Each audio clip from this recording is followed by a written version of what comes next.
Mchana Pool Club, microphone check. Break and Finish Live Facebook, microphone check. Break and Finish Live YouTube, testing sound. If the audio of this video can reach you well, please indicate in the comment section.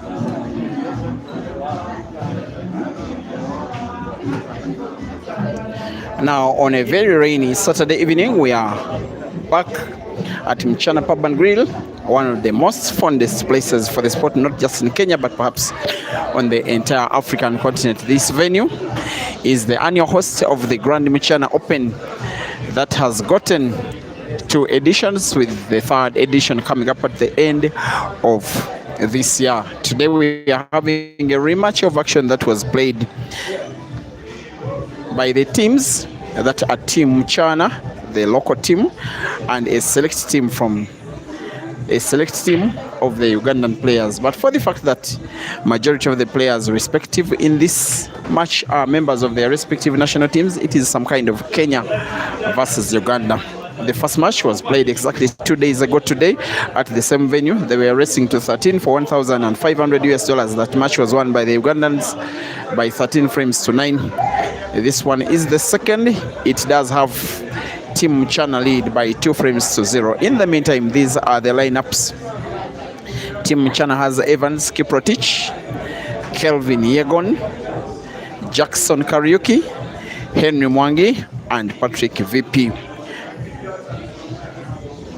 On the other hand, the Uganda select team has Rashid Wagaba, Yahya Mpindi, Sula Matovu, Ian Kazibwe, and Ibrahim Sejemba. The first 2 frames, like I said, have been won by Team Mchana, courtesy of Evans Kiprotich defeating Rashid Wagaba and Kelvin Yegon defeating Yahya Mpindi. This is frame number 3 between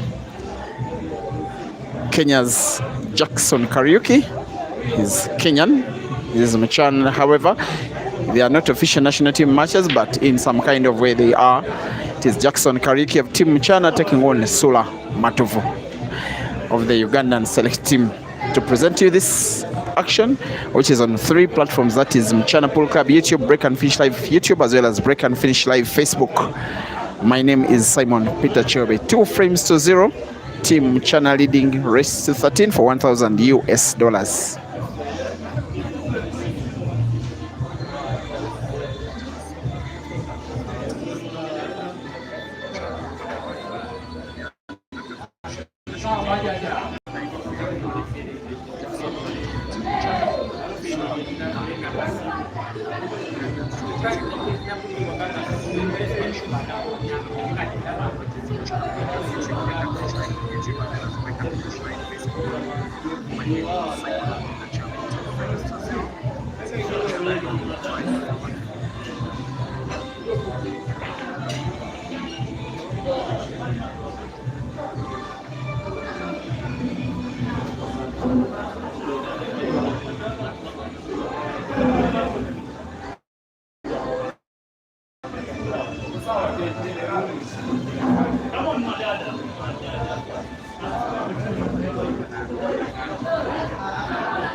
This one. Or myself. Let me involve instead.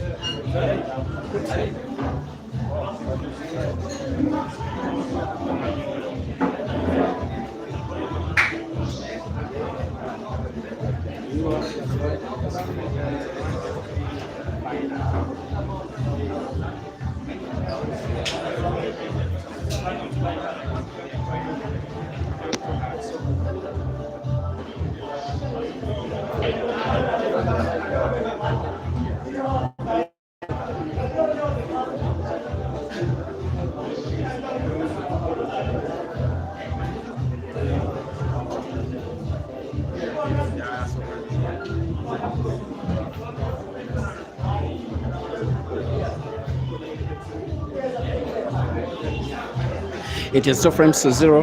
Once again, ladies and gentlemen, this match is an attempt of the Kenyan team to pay revenge on the Ugandans who defeated them exactly 2 days ago today. And as a matter of fact, the Kenyans are sponsored by, of course, Team Mchana, and the chairman is around. He does love pool, but he loves the team game with particular keen interest. There's a little bit of a discussion between the umpire. He's called Joseph Mugisha. That is what unites these two countries. And the commentator you are listening to is Ugandan. Mugisha is a very, very Ugandan name. And from the area of the country where the Mugishas come from, the umpire of the day is very alike them. I told him many times that he needs to try and make some research. He may have roots on the western side of the border, in the area that is called Kabale. I'm not so certain what the umpire is discussing with some of the media team. He did stop the play of Sula, who is on the yellows, taking on Jackson Kariuki, who is on the reds. Perhaps Sula is on the yellow. Just one ball it is. He will use the time that the umpire is stopping the match so far to rethink, just to ensure he plays the most effective shot available.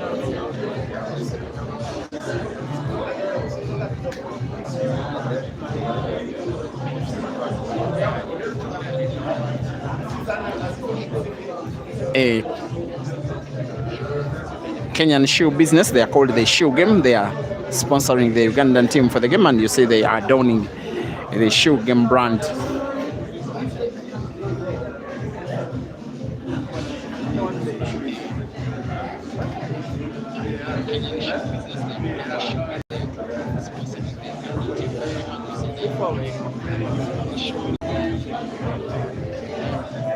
I think there must have been appeal by Jackson Kariuki, perhaps that as Sula was playing, he may have fouled. So to settle the dispute, the umpire is deciding to consult video technology, and the VAR check is done. The umpire rules that the shot that Sula played prior was legal and fine, and instructs Jackson Kariuki to sit down.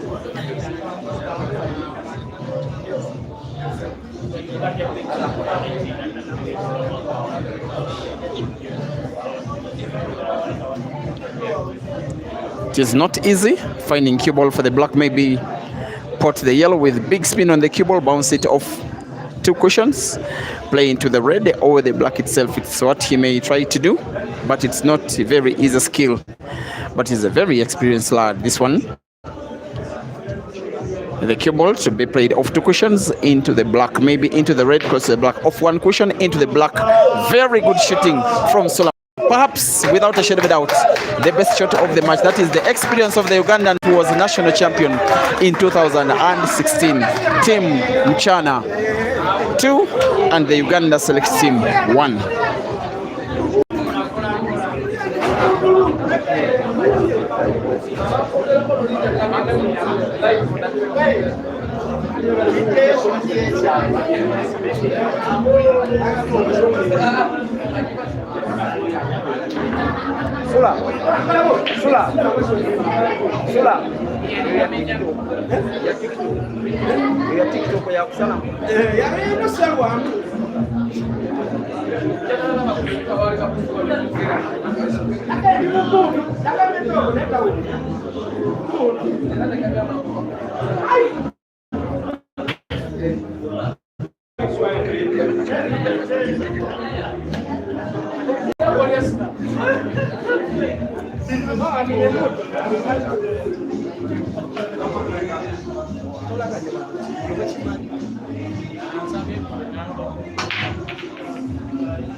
Moses Kimani.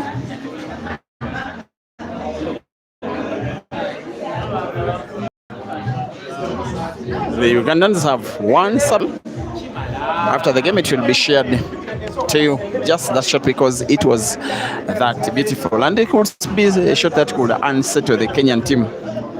For now, big history against the Ugandans. The Mchana guy that is playing the yellows right now.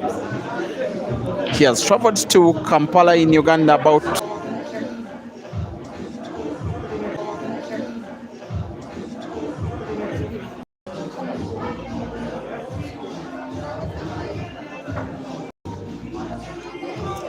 sorry for the buffering internet on the YouTube stream. I think now it has fastened up and has solidified up. I was just reminding you how Henry remains the most successful Kenyan player against Ugandans. He did reach the final of the Kampala Open Pool Championship in 2012. As way back as that, also he reached the final of the Lugazi Open in 2016. That is 4 years later. He was also part of the Kenyan team that traveled to Kampala in Uganda for the All Africa Pool Championships in 2016. He reached the round of last 8, the quarterfinals.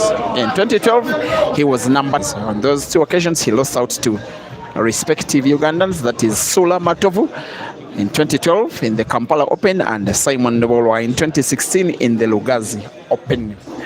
He's now taking on Ian just 6 days after he played a match against a Ugandan, that is Rashid Wagaba Dog City, with Henry becoming the first Kenyan to beat a top Ugandan in a long race with no head start. The match ended by 21 frames to 16. He did win. He could be winning a frame that is now not important for himself because it's not a money match, it is a team game. This one is more important for his team and with nationalistic interests at heart. He wants to play and put, draw the cue ball backwards, plays it into the black, moves the black close to the side pocket on the right. Of course, a statement of intent, that is he wants to go for the frame and go for it now. The yellow now close to the white will be played with connection to the corner pocket, the top left, which is top right if you're watching on Mchana Pool Club.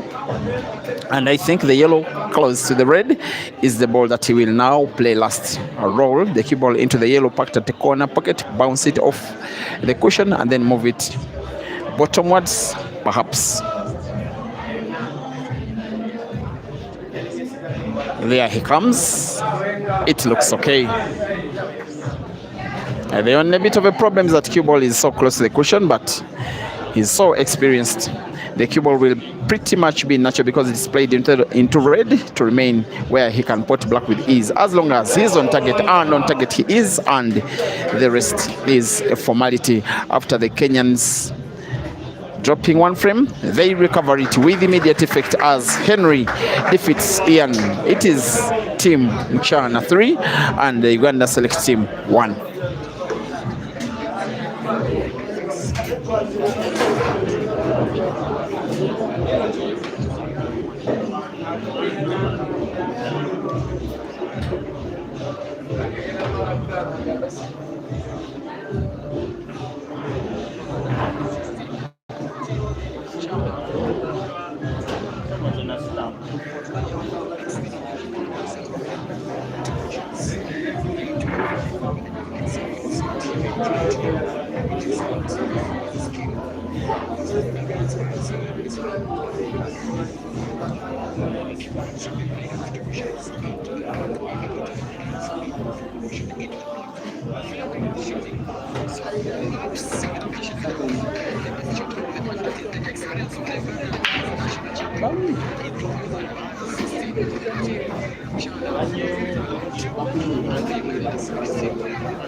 3-1. The last time out that these two teams faced off, the Ugandan on table, that is Ibra, was pretty much Team Uganda's Mr. Dependable. He is now taking on the Kenyan, that is Patrick Mwangi. VP is one of those classy Kenyan players with a very mature game and can mean to be a very dependable lad. These two guys faced off 2 years ago. Same venue, same table. Then it was a race to 7. It was the second edition of the Grand Mchana Open played here. The tournament that was won by Caesar when he beat the Tanzanian Innocent Sami in the final to claim 6,000 US dollars. That match was won by Patrick Mwangi VP relatively convincingly by 7 frames to 4. Ibra has scratched. Patrick has every chance to win the frame and extend the team Mchana's lead. It is a revised team. They are deciding this time out to bench John Charlo, who started the previous match.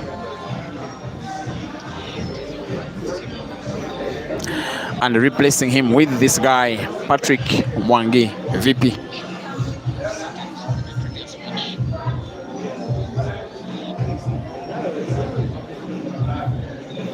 Once again, the live stream of this action is on Break and Finish Live Facebook and YouTube, as well as Mchana Pool Club YouTube. Feel free to watch from a platform of your preference as Patrick VP. Now on a free shot, it looks like a foul that was to me, as we await to witness the decision of the umpire, who has his mind seemingly not made up. He's called Joseph Mugisha, an umpire both for pool, and he's a referee with the Kenya Football Federation. And of course, a very experienced player of the game, that is pool. He may need a little bit of video evidence to make a decision here.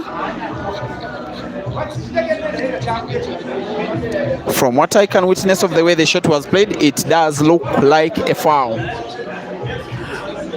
Normally when the cue ball follows the object ball played with pretty much the same speed, it is double stroking.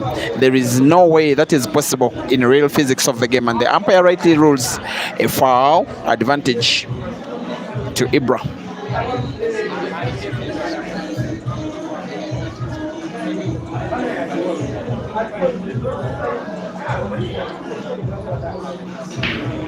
There is every chance that he's taking away the frame. He is a top singles player, but even a better doubles player, and has been one of the most, if not the most dependable player in the team category in the country of Uganda for the last 3, 4, 5 years. He's a good individual player, but for the team, he's even better. There are 5 reds on the table. Huge likelihood the Ugandans could be winning a second out of 5. Charity Andrew, thank you for watching. You'll get surprised when you see him in Kenya next week. Perhaps you are talking of Jerry or Ibrahim Kanja. I'm not so certain what you are explaining. Daniel Kugonza, thank you for watching as well on the YouTube stream, as is Rafael Mozenyi. Eminem Ishmael.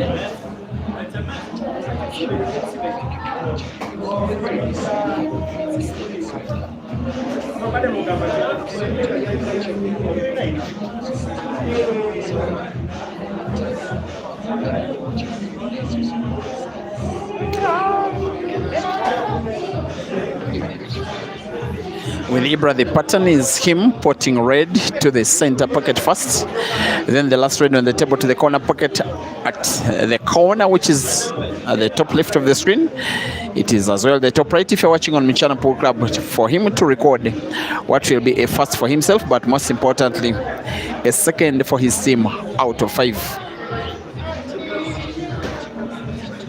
He leaves the cue ball in a position where white for black will be natural. As long as he rolls red to the corner pocket, the cue ball naturally bounces off the cushion in a position where he can put black to the side pocket on the right, and the rest is a formality.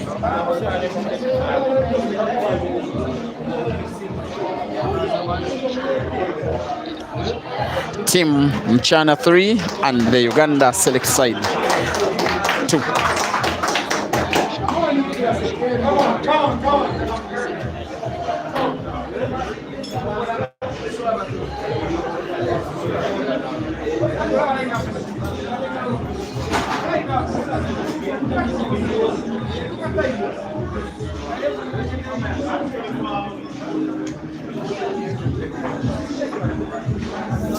Givenchy, thank you for watching. You want to watch a match between Ishmael and the potting machine? No, there is no singles game tonight. It is action only in the team. And starting tomorrow, maybe Sunday, we are likely to be having ladies money matches before the men's money matches, because a Ugandan lady called Juliet Namuhanga has arrived at the venue and has challenged every Kenyan lady that knows how to play pool to money matches. Those ones will be programmed right after the main games, with Sola now closing the table, playing red, potting a red, playing a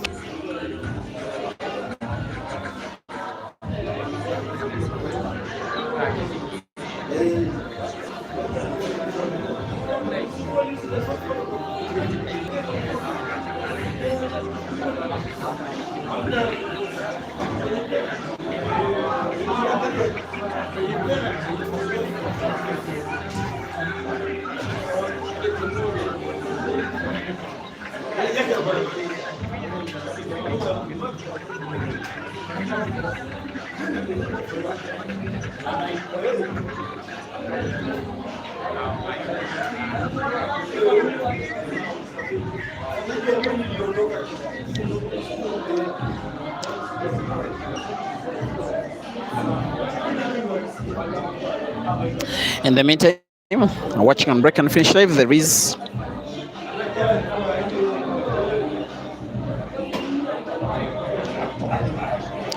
was an internet glitch which has now been fixed. Sorry for the disturbance. 3 frames to 2. Team Mchana leading against a select team from Uganda. Sola Matovu of Uganda being taken on by Kelvin Yegon of the Mchana select team. And for Kelvin, maybe the ball to have a little worry about as he contemplates the clearance would be the black. He could have gotten himself. He doesn't get himself snookered, but I'm not so certain. He will be very happy, perhaps pleased with the kind of cue ball he's having. Of course, putting the yellow that he's left with on the table will be a little easy. Manipulating cue ball for the black, not so much.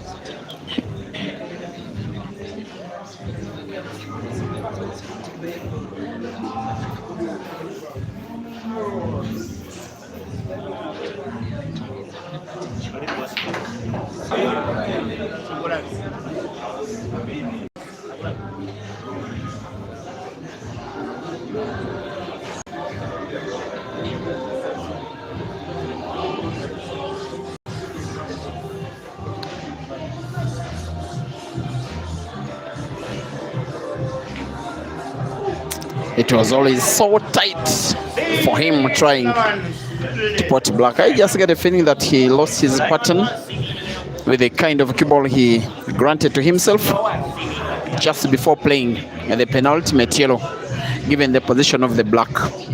Now this is Sola having a fighting chance in the frame. His intention, Sola, was to play snooker, but he has not gotten to snooker Kelvin, at least in full. I'm not so certain that Kelvin will be trying to contemplate here. He was part of the first match If I'm not mistaken, he played the first 3 frames before being substituted off. Now wants to play black, perhaps spotted by Rail Drive off the cushion on the right.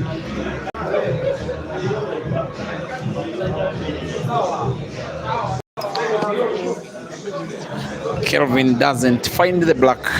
Dear viewers, it is a foul advantage, Sula.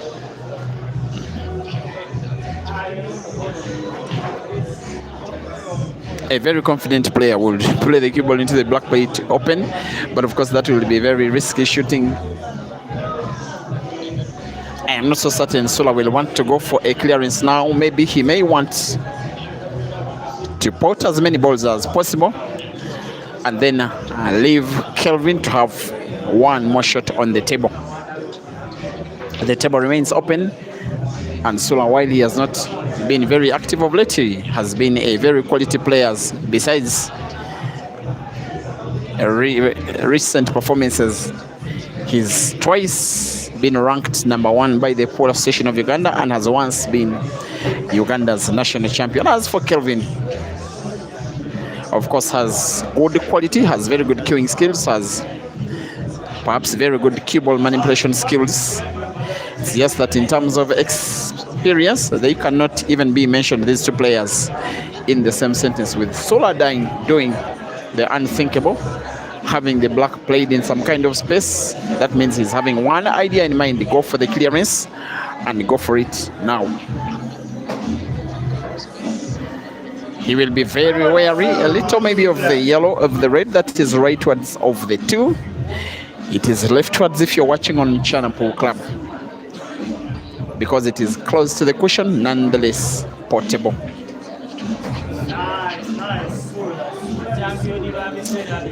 He has played a shot that he will probably not forget for the course of the match, maybe the course of the tour. It was him rolling back there. Has to be careful with his t-shirt. It could be kissing against the red. The umpire will be very observant here. It could be something that could discomfort the player, but he is okay as he gets support. Now playing the will be difficult of the 3 reds left on the table for what will seemingly be the equalizing frame for the Ugandans. It is in. You get a feeling that the red that is near the side pocket will be the one that he'll be using to play the cue ball towards the top end of the table. Where the black is, that is why he perhaps will play the corner pocket red first.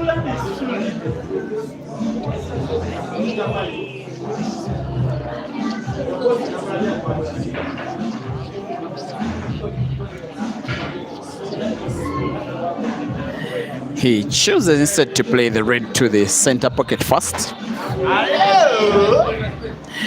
Now has the little role of moving the cue ball towards the top end of the table. In a direction it will be tricky. I get a feeling he may want to play it with the right spin off the cushion on the right and then move the cue ball leftwards to the top end of the table. That is after bouncing off 2 or 3 cushions. I think the shot he wants to play with the right spin. That's what he's aiming for. Right spin, 1, 2 cushions. Very good cueing from the most experienced player on the Ugandan team. However, he's a little unfortunate. The cue ball may have hidden itself a little into the jaw. Given his cueing position, I'm not so certain he has full sight of the black. If he doesn't have full sight of the black, perhaps he could count himself losing the frame with his stroke. I think he is having full sight of the black. His aim is to take it to the corner pocket at the top right for what will be the Ugandans' equalizer. There comes Sula Matuvu, rolls back the years and wins a second frame out of 2. And after 6 frames, it is Team Mchana 1 and a select Uganda team. Sorry, Team Mchana 3 and a select.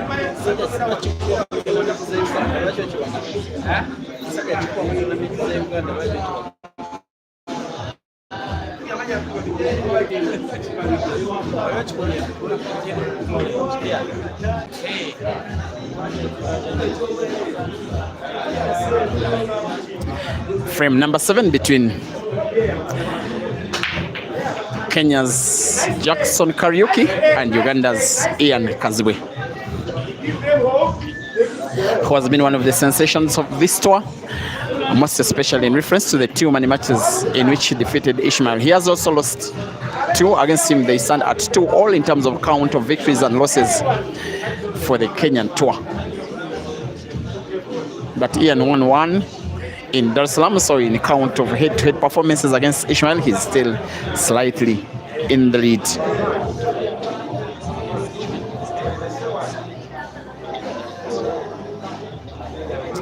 And from wherever you're watching, guys, please don't forget to like the video.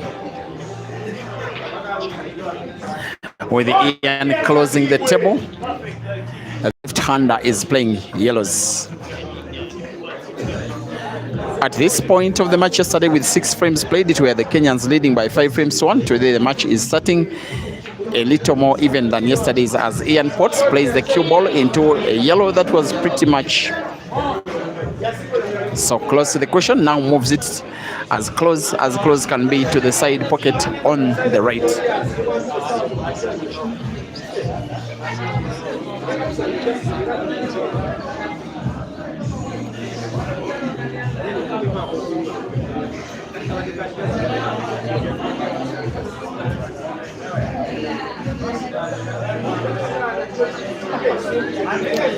As Ian continues going, thank you for watching. Gachuli Mary, appreciating Shoe Game for the sponsorship of the Ugandan team. Anonymous, thank you for watching. You say Kenyans start well but end terribly. No, don't judge because it is too late. Let's wait where the match goes. Baptist Mogomia, Shoe Game to the world, you say. Thank you very much for watching. Ronald Bakabulindi as well, thank you for watching on Mchana Pool Club. Kana Adventures supporting +254, that is Kenya, that's the country code, and they're saying let's do this, guys. Joseph Mwaniki as well, thank you for watching. With Ian having an attempt of a relatively tough frame to be won by break and finish. It's just that it is Ian trying it out anyways. He gets support again now with 3 yellows left on the table, one of them a little tricky. The one that is bottomwards of them all. It is the one that is leftwards of the 3 left on the table.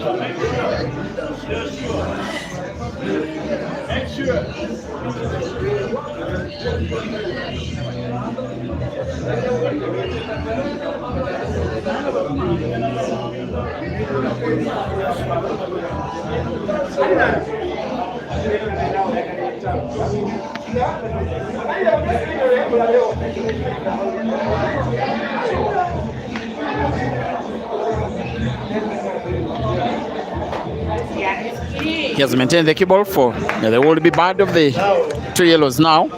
Potting it is easy, manipulating cue ball for the next is a little too difficult. A direct backspin plays the cue ball into the red, and if he leaves the cue ball just at the spot where there is the yellow he's playing, it becomes impossible to report the remaining yellow in a direction. That is why he's standing around shaking his head, knowing the difficulty that he's faced with, and knows that given the position of the reds, Jackson Kariuki will highly likely take the frame down. He may perhaps want to play the yellow, which is rightwards of the 2, maybe to the corner pocket at the top right end. That's with a little backspin. That is the most likely option.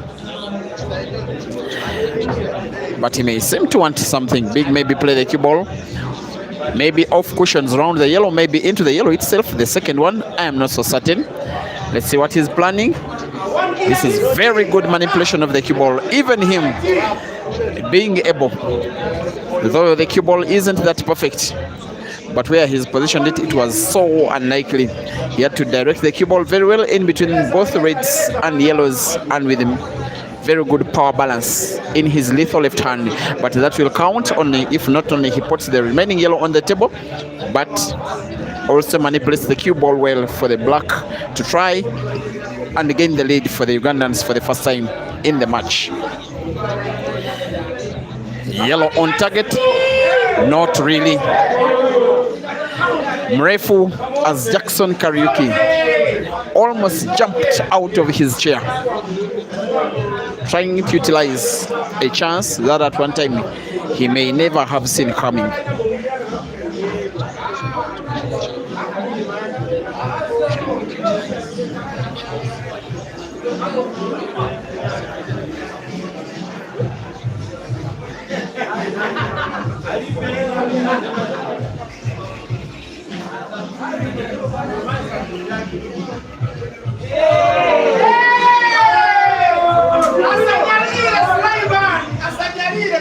Unfortunately, under the weight of pressure from wherever it did come, I don't even know, because Jackson Carrick is supposed to be a very dependable player, and you are listening to someone that has been seeing his games for the last 2 years. The umpire Joseph Mugisha warns Sula Matovu that as you support your player, don't call out the name of the opponent.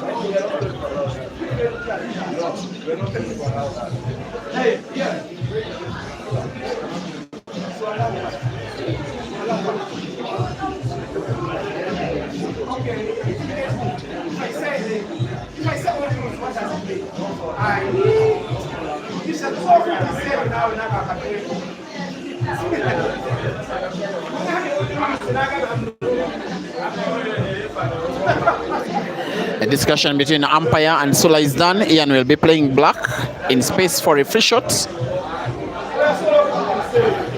That will do. Free shot played effectively for Jackson. It will be a very painful frame. It's not been representative of what we know that he always does. The frame is going to be won by the Ugandan. The left-hander, that is Ian, never lets go of these. That is what he is about the game. Aims for the black to the corner pocket, bottom left, and yes, it is 4 for the Uganda select team and 3 for team Mchana.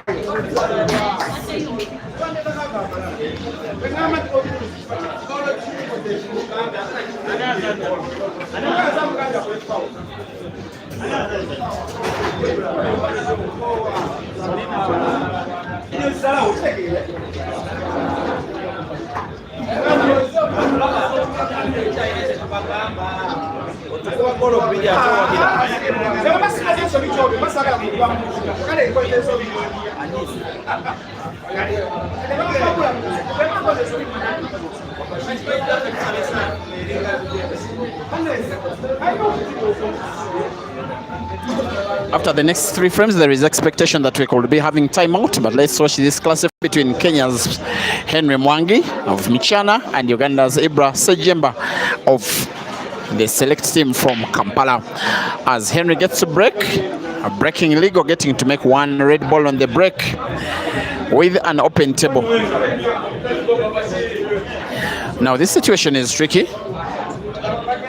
If he plays the red close to the cue ball into the red close to the pocket, he gets to close the table because the yellow will be potted. He will be playing yellows, and that will mean he would leave the reds positioned a little more favorable than the yellows, unless he plays with power, leave the reds dispositioned away from the pockets, which is what he's doing in the same shot, potting yellows. There he goes.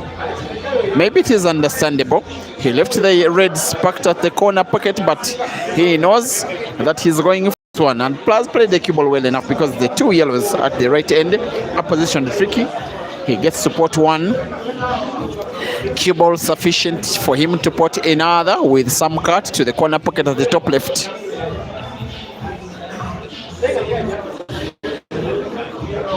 The cut has to be sharp. A cut on the right takes it leftwards and pots, and knows that highly likely than not Ibra will not be getting chance to play in this ongoing frame. It is quite rainy here. For a few times when you see some glitches of the internet, please accept my apologies.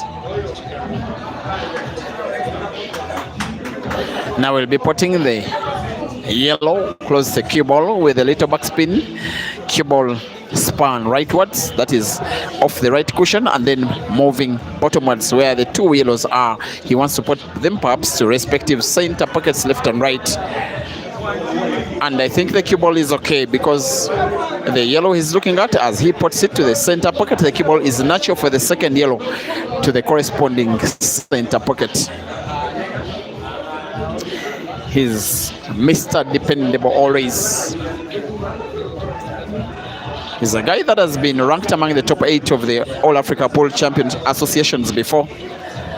And since 2014, he has been a top player up to present date. And he's on the verge of winning the frame by break and finish. He will be putting yellow to the side pocket on the left, drawing the cue ball backwards for the cue ball to have ease for him to put black to the corner pocket, bottom left. Here comes Henry. He may play the cue ball instead of the top cushion. Goes for the little back spin, and that will do. And Ibra knows that the only offense he's committing in this ongoing frame is not being the player to break Henry versus the black to win by break and finish for Kenya's equalizing frame. Here comes Kashari, as sometimes he's nicknamed, as he aims for the black and puts it. Cue ball safe. Team Mchana 4 and Uganda select 4.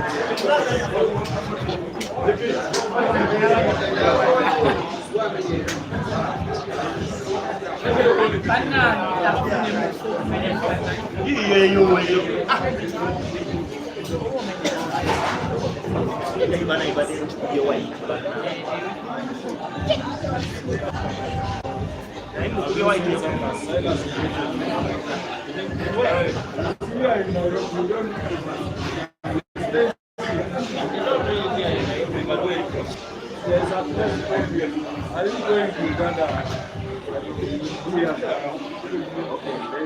That place always has tournaments.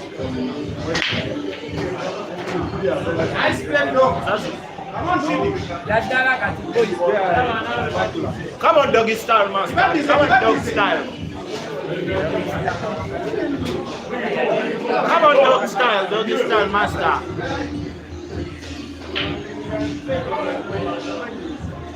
Wait, oh, you're muy caro. Oh, yeah, yeah. Nega, you get to do away. Take fun.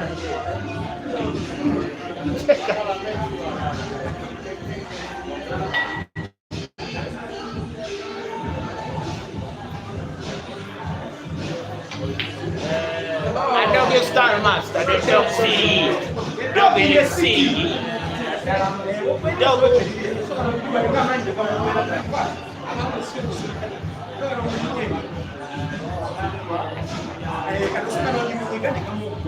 Dog is style, dog master.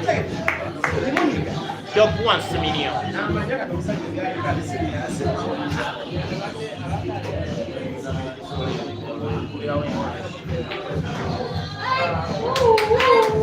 Come on, dog. Dog City. Come on, like G! Poof, poof, poof. Side you are. Side G.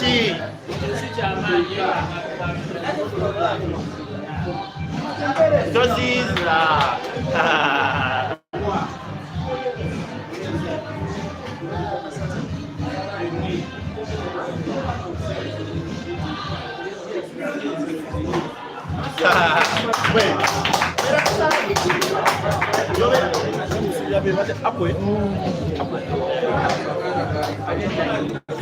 Dear viewers, there have been 2 consecutive apples. One, Henry Mwangi, Kenya.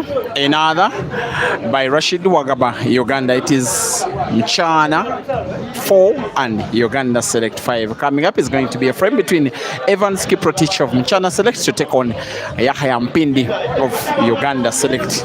Now race to 13 for $1,500 US. As for the money, after the match, it will be shared between the players on both teams. You can do the math today. You will know the winnings of the guys that shall be victorious on the day. The Ugandans are 6 on the team. The Kenyans are about 7. Turn for Evans to break. Will he continue the sequence of apples that we have seen twice in succession for the first time in the match? No, he will not, because he has broken dry.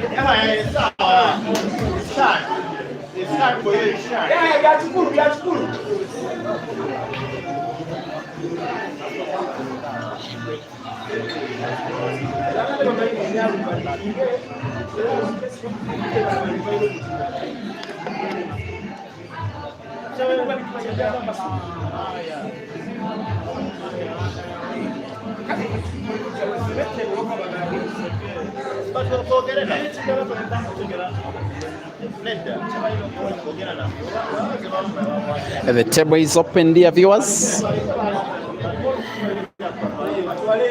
Team Mchana 4 and the Uganda select team 5.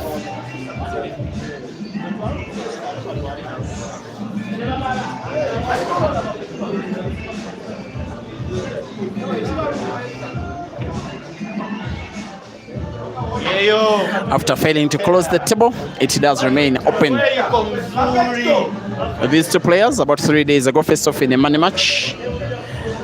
Same venue, same table, racing to 11 for 20,000 Kenya shillings. It's actually 30,000 Kenya shillings. The match was won by Evans.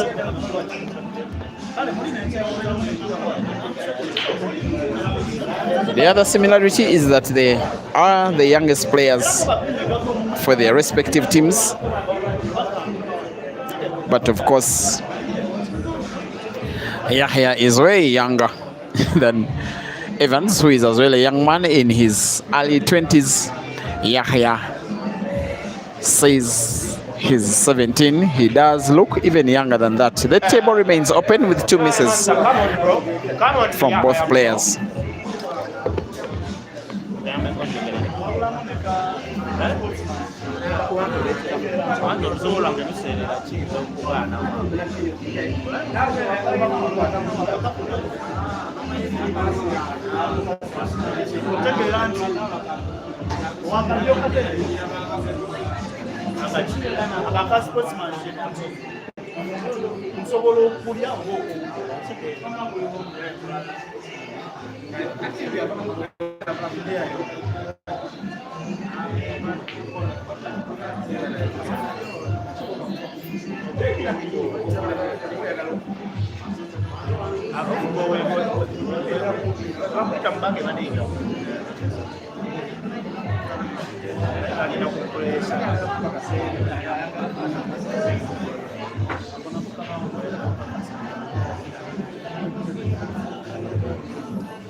Come on, make sure.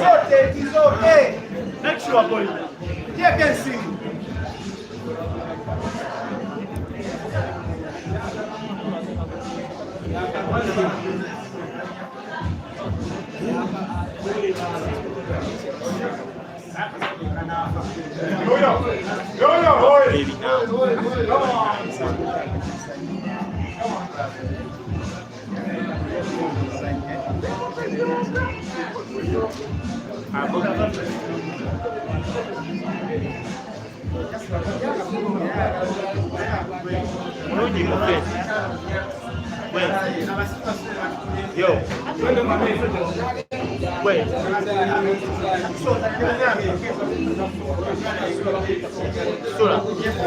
Sura mulungi mu face.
Bali banoonya wakunenya naawe wama bali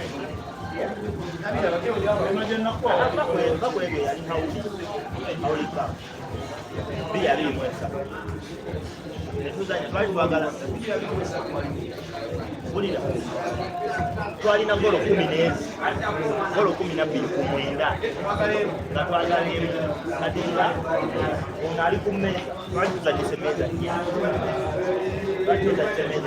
ono ali ku mmeza. Now guys, to have the best possible viewing experience, you may have to adjust the lighting of your gadget to maximum as we watch what looks like an equalizing frame for the Mchana team before heading into the halftime break, with Yahaya playing 3 misses in a row, with Evans responding by playing a frame splitting shot that rendered 5 yellows open, and the black and the frame is very easily finishable by one of the hottest talents on Kenyan soil in pool today. Evans is nicknamed just Vance as the short form of his name. Born in Kitale, Western Kenya, when he learned how to play the game about 5 years ago. For the last 4, he has been the best player from that region of Western Kenya, specifically in Kitale, alongside the other very fine player from Western Kenya, that is Brian Kiptalam. As for Evans, he decided to relocate from Kitale to Nairobi to further his playing career. Now signed up with Mchana. He said he's not leaving Nairobi because Nairobi is growing his game, and he's playing international pool, and his game is growing almost every time you see him from the previous. And we'll be potting black now to the corner pocket at the top right for what will be the equalizing frame for the Mchana team. With 10 frames played, ladies and gentlemen, it is now Team Mchana 5 and the Uganda Select Team 5 in a race to 13. We may have timeout, I'm not so certain. Umpire Joseph Mugisha seems to be racking frame number 11. Maybe the teams will tell him there is discussion with the Mchana captain, that is Joseph Mugisha, sorry, John Chalo. And rolling is 5 minutes timeout. In the meantime, ladies and gentlemen, half time, Team Mchana 5 and the Uganda Select Team 5.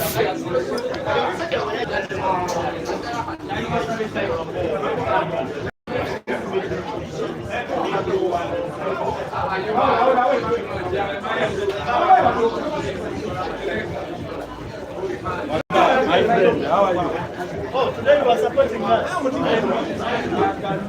Today we are our brother from another country.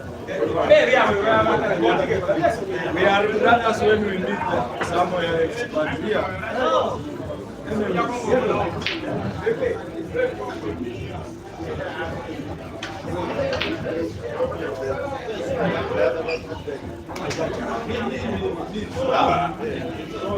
What is it? I got food. So that you can cook. Where are we done? Why do you want to?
abasajja bakoze lityo nabasanze muntawo zabo bataddewo John Julio bano bali ku Matero. Oh yeah, viewers,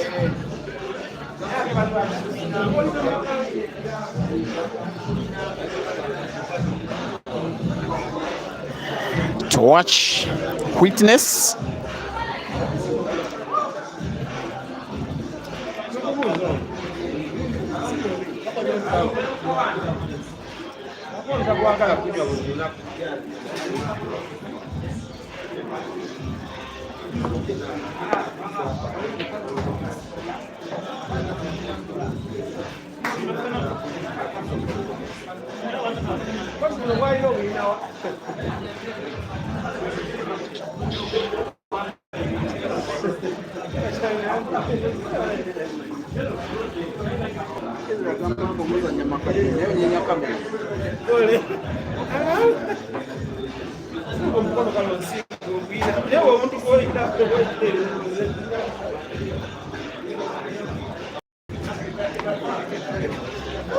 It's raining cats and dogs in Nairobi as we speak.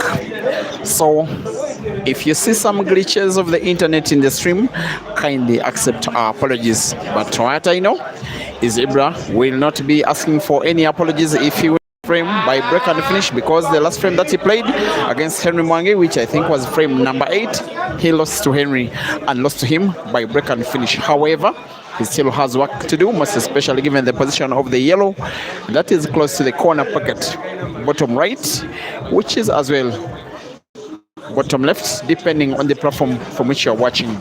He has played the cue ball out of position. The amount of spin was too big. The cue ball, after contact with the cushion, moved a little too rightwards. He responds with another snooker for the frame that is being played between the biggest and the smallest players from both teams. Ibrahim Sejemba versus Jackson Kariuki, the Mchana player. We call him Mrefu. Mrefu is Swahili language. It means very tall.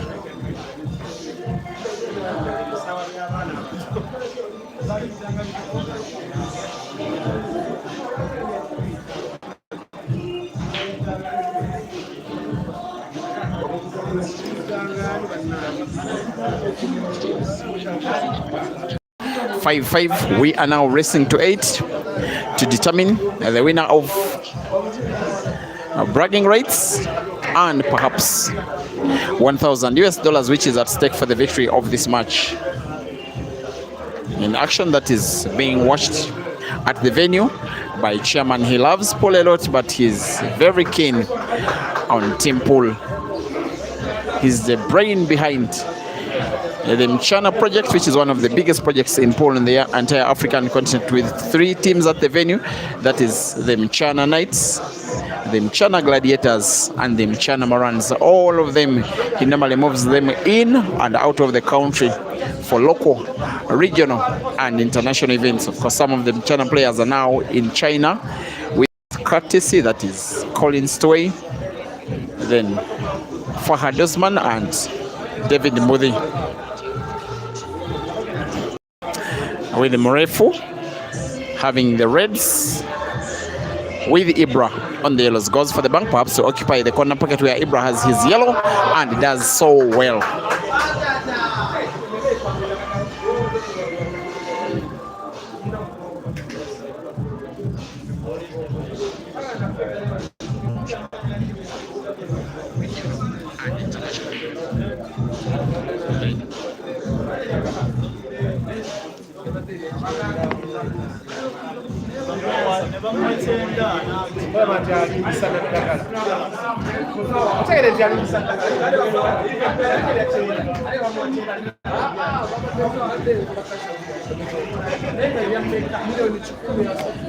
Ibra finds himself yellow off the cushion in the same shot, getting himself snookered. We'll want to find the yellow at the corner pocket top right of the left cushion, but has to be playing that yellow with right English, right spin, that after being played off the cushion, it rolls on its axis with the right movement that could get it to the corner pocket where there is the other yellow off the cushion. Foul.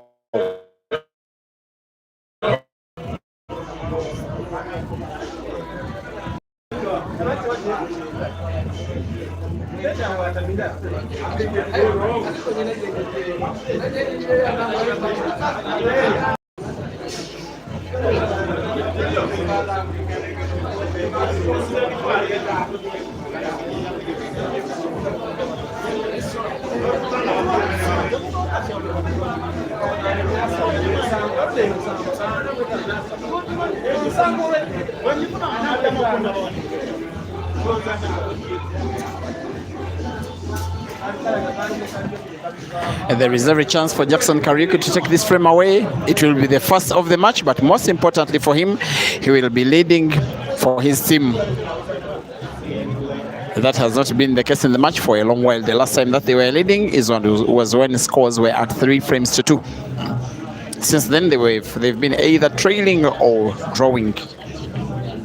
But now, with Jackson being some kind of trusted shooter that is relatively very new on the competitive scene, but he's very experienced as a player.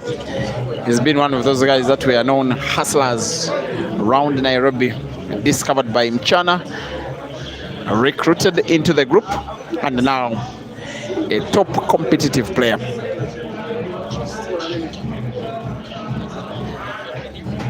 As he plays, as he shoots, as he gets closer to the win, it will be very motivational for him.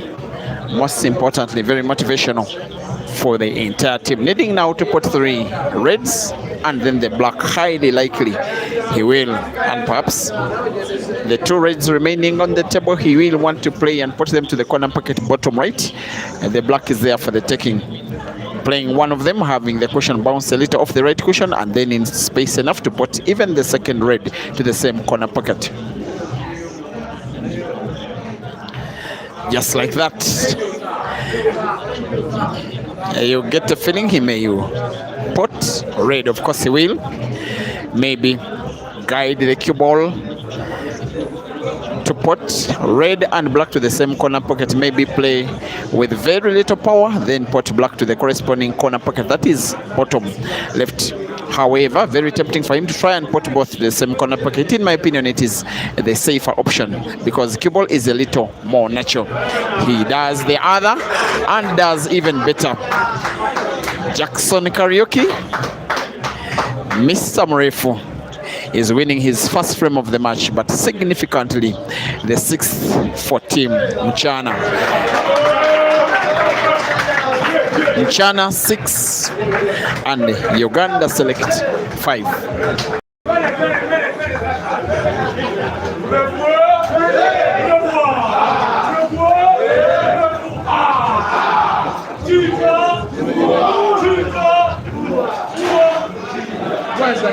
Let's get moving.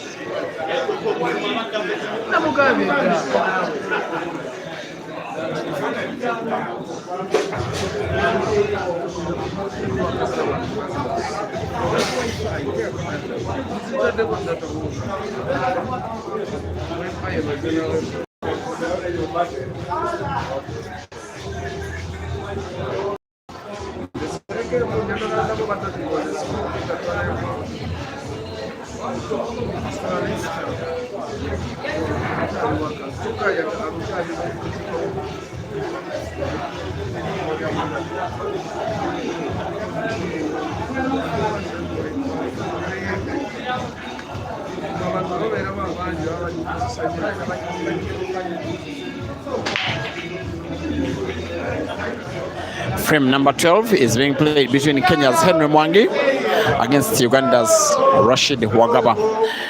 The breaks, like I told you before, will be alternated until the end of the match, with one team breaking this frame, then the next team breaking the very next. The table is open. You get a feeling the Ugandan Dog City will want to play the yellows, because besides the 2 that have 2 reds right behind them at the corner pocket top left, the rest of the yellows are good for the taking and with a lot of ease. To close the table, Dog City puts yellow to the side pocket on the right. In a match where in some kind of way he may have underperformed, especially considering the first and second, but he has won 1 frame so far, which was won by break and finish, and the other could follow in pretty much the same way, most especially if he can get to make a ball now. Maybe he's asking umpire Joseph Gisha to communicate to the Kenyan players to maintain silence as he plays, and the umpire does exactly so. With Dog City now potting 2 yellows in combination way, moves the cue ball to the top end of the table. If he can get to pot 1, he could be good for winning by apple. I am, however, not certain it can pass to the corner pocket top left, because there are some reds that it may have to contemplate through, maybe play it off another That's the sharpest cut you'll ever see. And it's played quite right. Just that one of Rashid's yellows has been played close to the question on the left.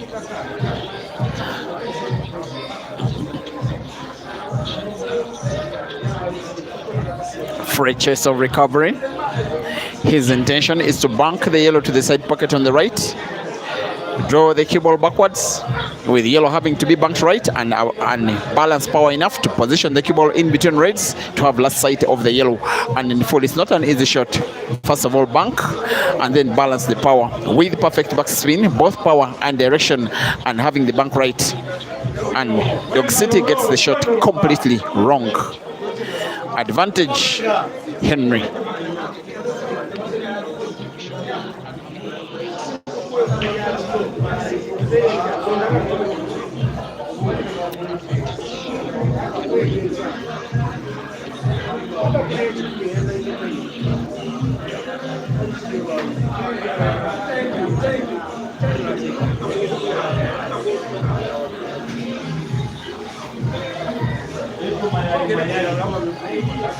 In Bulawayo, Zimbabwe, just about exactly 1 year ago, losing out to Zambia's Victor Senyenza.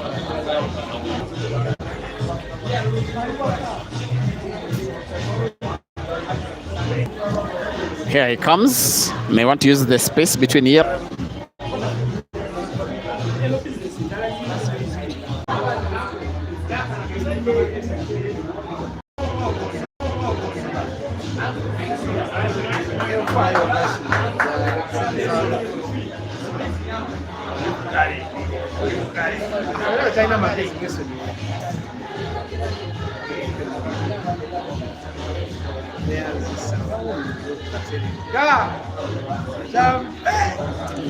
And there is every chance of Kenyans trying to write some history.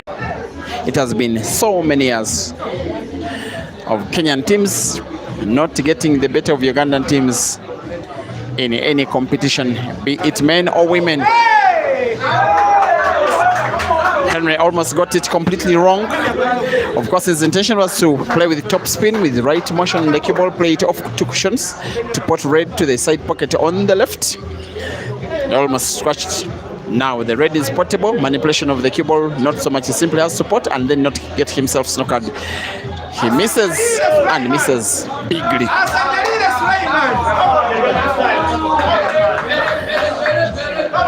Now Dog City has to play a very big shot. Look at the yellow at the top end of the table.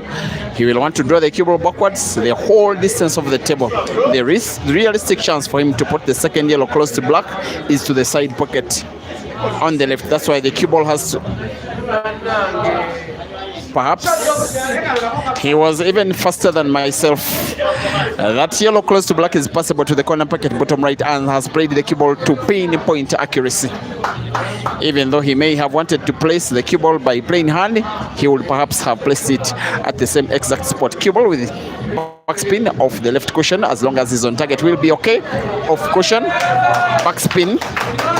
It may have lacked a little bit of power because it has a sharp cut. If he's to play it, to put it to the corner pocket bottom left. The other options are perhaps a bank off the cushion on the left into the side pocket on the right. Nonetheless, the frame is now a little tricky. Another player may choose to play snooker. Dog City is not another player. He simply wants to play to put a sharp cut on the black on the right, to put it to the side pocket on the left. Cue ball is safe with the sharpest cut of a ball in the match so far. The Dog in the City equalizes for his team. It is Mchana 6 and the Uganda Select team 6.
Timu Uganda.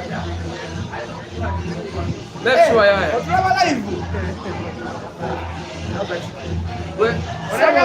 Onagala kuuzaako. Oliwa. UK.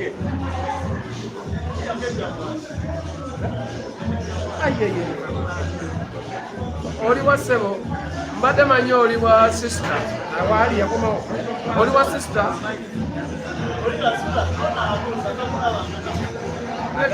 Abati bakimanyisa bwe mutyo. Omukyala wagamba ogenda muwasa.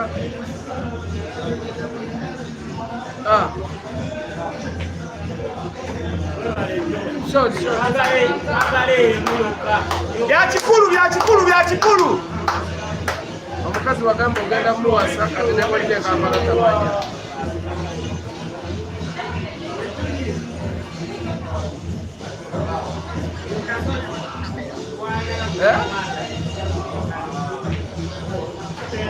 Omwana alina muwongo omanyi osobola obunene bw'oliko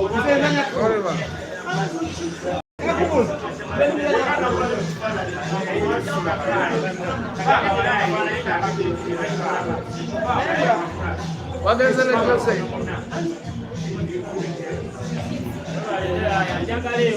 Wagenze ne Jose. Yahaya Mpindi, bamuyita Mpindi Yahaya.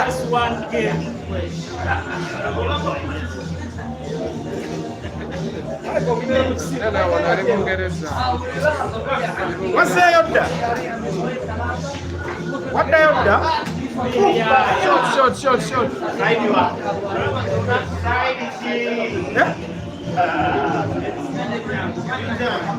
Wano makindi naawe kino kipombo kisiru wano makindi wano kubalakisino aliwakukakalina balakisino naawe wansi ono bobu yeyagatta ono alikakalina waggulu eri opposite kubalakisi oyi kamalosanya kamalosanya nzaddako Sadako kamala zombe mumbe wa kumani. Abache fize ni Same. Tuena musa. Ko bango jana mani. Hey, motivate.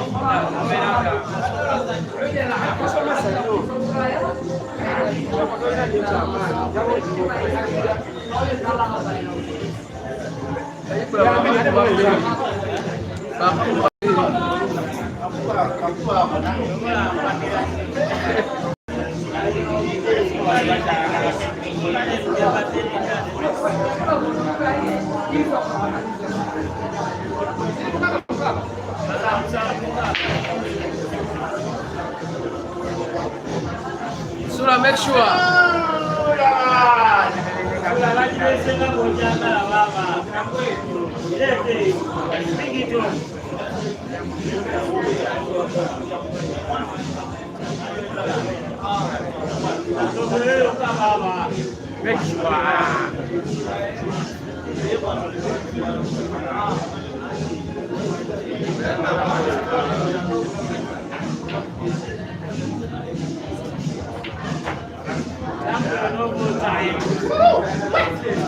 Short shoulder.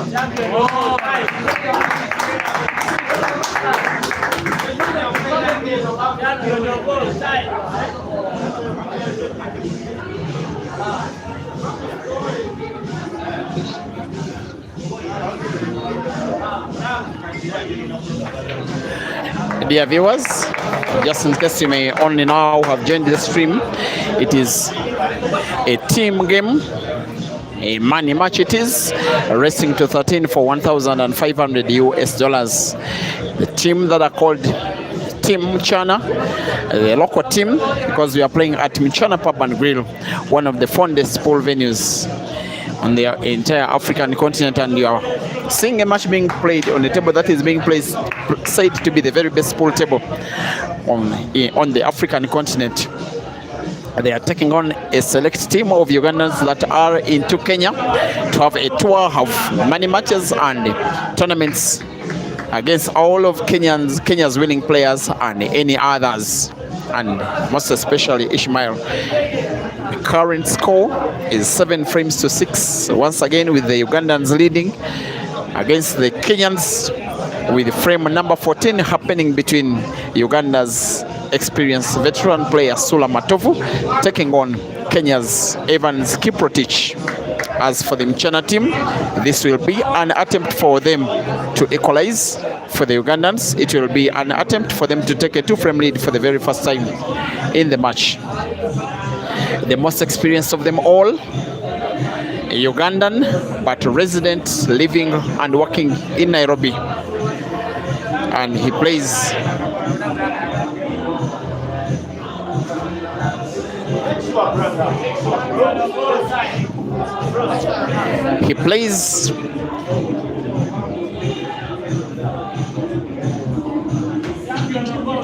as many frames here at Mchana maybe as the Kenyan players themselves.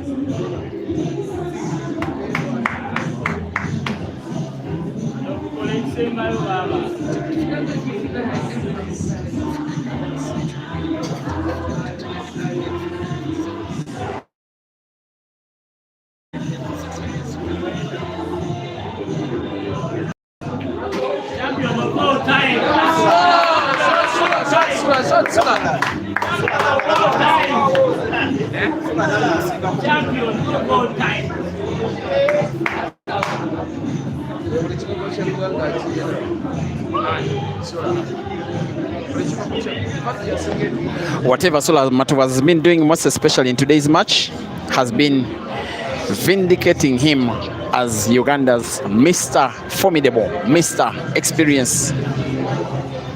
He has played 2 frames so far, has won them both. If he wins this ongoing, if he puts black, he will be taking a 2-frame lead for his team for the very first time. Black, as well as intention, will be potted perhaps to the corner pocket bottom left. It is possible in between a few of Evans' Kiprotich raids for Sola to win this time round. By break and finish, it is a miss, a very big miss, a very big chance for Evans, and it could be the turning point of this match.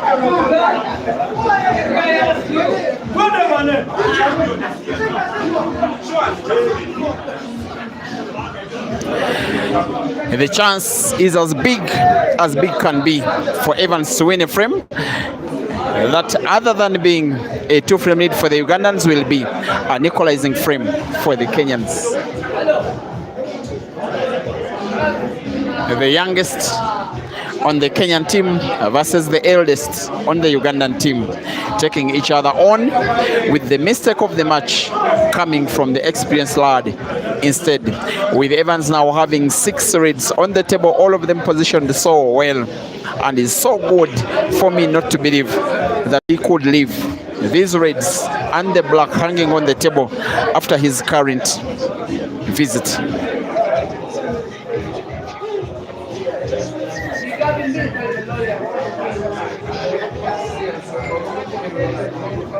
Our live stream is on Break and Finish Live and Mchana Pool Club. Streaming on Facebook and YouTube respectively. Evans draws the cue ball backwards, close, and in this current position of the cue ball, he could play any of 3 raids on the table and pot them with relative ease.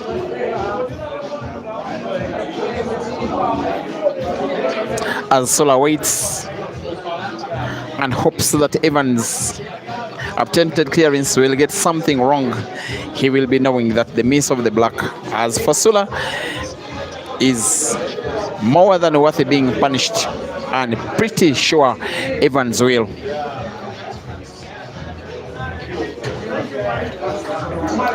Now having to pot red to the corner pocket top right, the cue ball played with a little bit of right English but with minimal power, moving it just around at the midpoint of the table. That will almost guarantee him victory over the frame. He may have to bounce the cue ball off 2 cushions, because to play right spin, the cut on the red is a little too big to guarantee cue ball natural movement of 1, 2 cushions. Perhaps it's okay. It may have lacked a little bit of power. Could play the bottom red first. In my opinion, it's a safer shot. If he plays the red close to the cue ball, it may hamper the movement of white. The one the one at the bottom end of the table, despite being distant from the cue ball, is the safer shot. That is the commentator's opinion. And Evans seems to aim and seems to stroke like he's listening to the commentator. Now, if he puts cue ball bounces off the bottom and right cushion, as long as he maintains power, balance of the hand, he will be okay. Of 1, 2 cushions, perfect. The rest is a formality.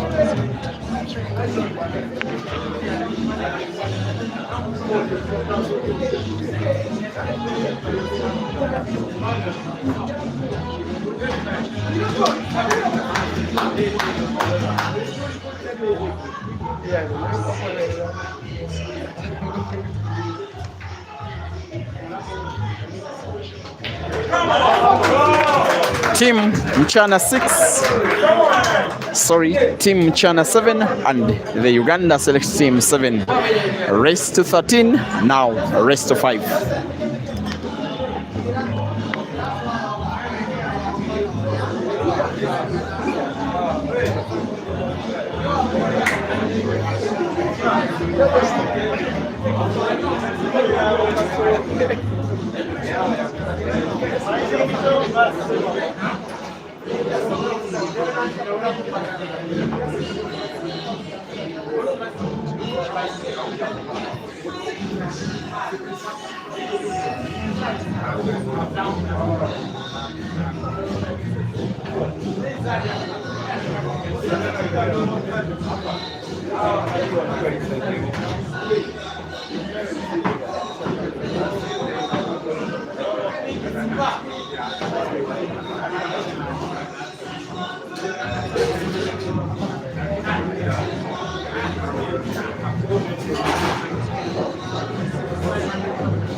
He can mean to have a good pattern, very good potting ability, and even better manipulation of the cue ball. And in the shot he has played last year,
because of his ability to play a shot like he's just done, moving the cue ball off through cushions with a lot of spin, but cue ball power manipulated even well.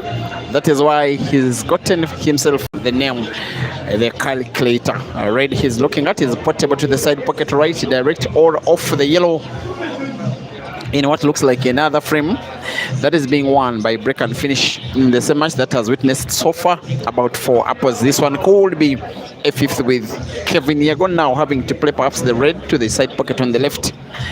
He may have a little bit of problem because the cue ball naturally is played into the yellow that is close to the black, but can use that to his advantage to slide the yellow off yellow.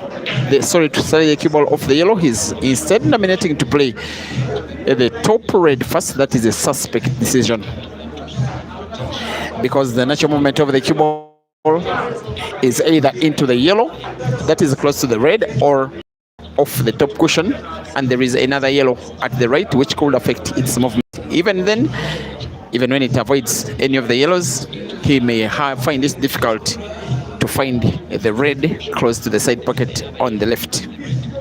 How can he? He's avoided contact with all yellows and has proved the commentator wrong because of his vast collection of skills, game reading ability, potting power, belief, confidence in skill. Now, being that at the international stage, here the cue ball will be played into the yellow close to black. Of course, black will be played as close can be to the corner pocket at the top, and the rest is a formality.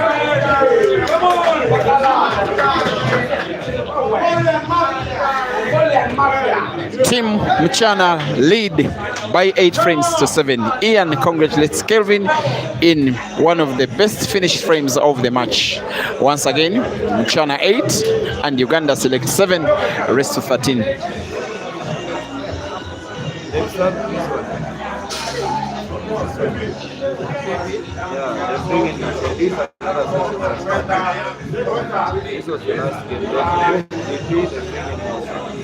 How do you make the substitute? Yes. How do you make the substitute? No, we just not. VP is no longer there in these 2 sessions.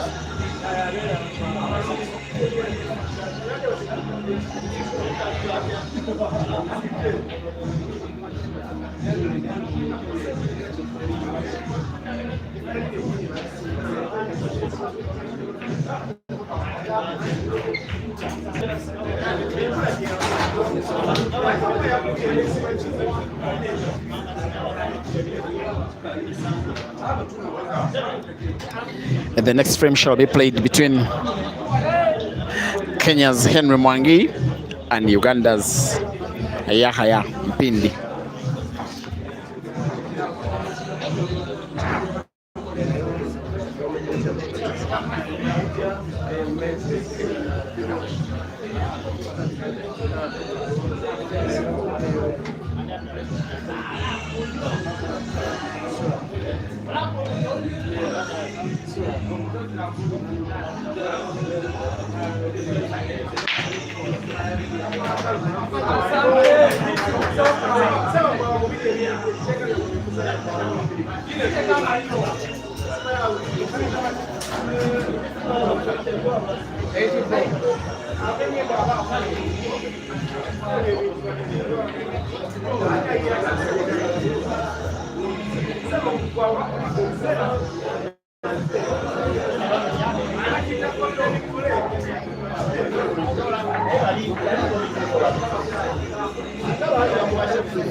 It's the youngest player from both teams, Yahya of the Uganda select team, taking on the most experienced from both teams, and that is Henry Mange. He would have a fight for who is the more experienced lad between the two, that is himself and Sola Matova. I'm not exactly sure, but both of them became renowned players for their respective national teams at just about the same time, around the year 2012. It is the last time that the Kenyan national team last beat the Uganda national team. That was in Kampala in an organized money match between the Kenya Pole Association and the Pole Association of Uganda. And they were racing to 25%, racing to 13%, and they were playing best of 3 sets. So they played pool from about 6 p.m. up to about 2 a.m. in the night. The Kenyans winning set 1, the Ugandans winning set 2, the Kenyans winning set 3. And I remember the lineup of the Kenyans having John Chalo, Henry Mwangi himself. I remember Collins Tway. I remember Fred Karanja. And the Ugandans having Sula Matovo, Alfred Gumikiza, Jonah Turije, Waswa Kaiya, and Fahad Sawankambo. That's the last time Kenya last beat Uganda. While this match is not exactly an international match, not respective national teams, but the fact that the majority of the players on both teams are members of their respective national teams, this one will feel like Kenya beating Uganda 14 years later, with the assumption that they could win. The Kenyans, here comes Mr. Inspiration for the Kenyan team, with a vast wealth of experience that he's now transmitting into his teammates. And while some of them normally outplay him in some of the small events that happen, when the big pressure games come, Henry normally shows to his teammates who is king. He will be having a tricky situation if he's to go for the frame with his current view of the table because of the red that is touching both yellow and black, which is pretty much a dead ball. He could put the cue ball here. He will be lucky by not putting the cue ball, but not lucky about how likely it is that he will be finishing the frame with his current visit of the table. His opponent, Yahya, is way younger. In fact, in terms of age, Henry is Yahya's dad. Now, this one looks better, perhaps much better. Very effective. If Henry can roll the remaining red, perhaps the one close to the cue ball to the same corner pocket he has spotted the previous, he can have every chance of winning the frame and winning it now. Because with a little top spin, the cue ball follows the red. He could put the last red on the table close to yellow and black to the center pocket on the left. This one looks in. Yes, it is in. That is knowledge, not just of pool, but knowledge of the table as well. He will want to roll the remaining red on the table into the side pocket. With top spin, the cue ball is naturally played into the black. Have both black and white in space. Hope that he finishes the frame and finishes it now. Top spin, cue ball into the black. Perfect. From this range, Henry will never ever miss, most especially given the implication of the win. It is a 2-frame lead for the Kenyans. It is now Mchana 9 and the Uganda select team 7.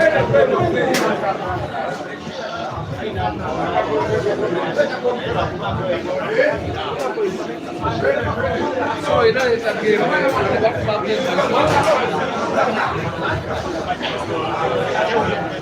And I said it great. Go and make it. And I said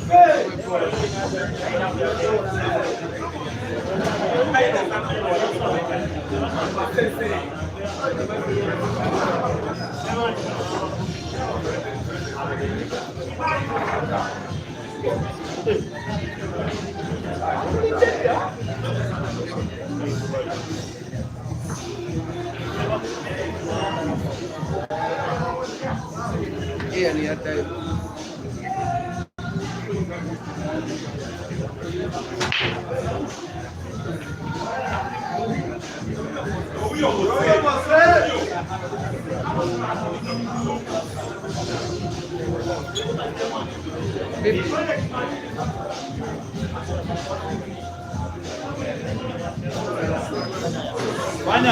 Fanya rahisi mzee.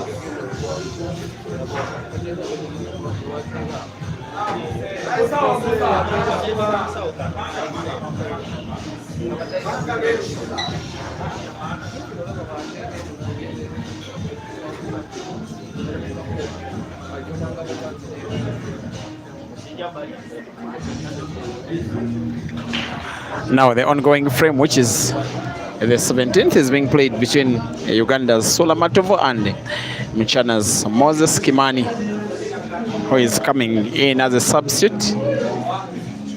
I want to think in place for Patrick Mwangi.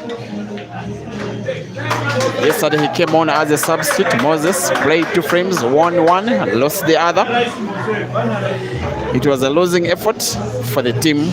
Today he's coming on as a substitute and wants to extend the lead of his team to 3 for the first time and a very decisive time in the match.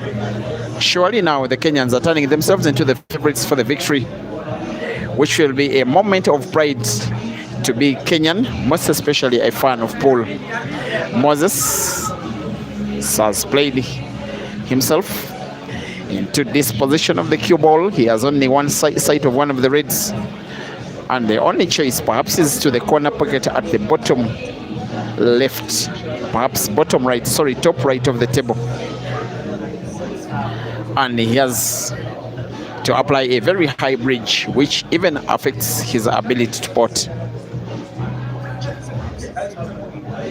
And the chairman is at the venue, the boss of Mchana. I want to think he will make the team very happy financially if they win.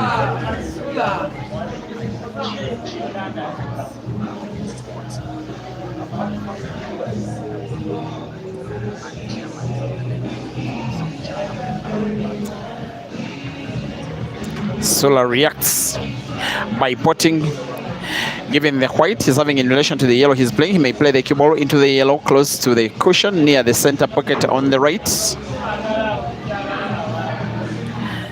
to have the yellows open to make it likely that he could win a 3rd frame for himself, most importantly, an 8th for his team. The Ugandan team, sponsored by Shoe Game, one of the most renowned shoe dealing brands in Nairobi. And the Kenyans, of course, Team Mchana, powered by Mchana.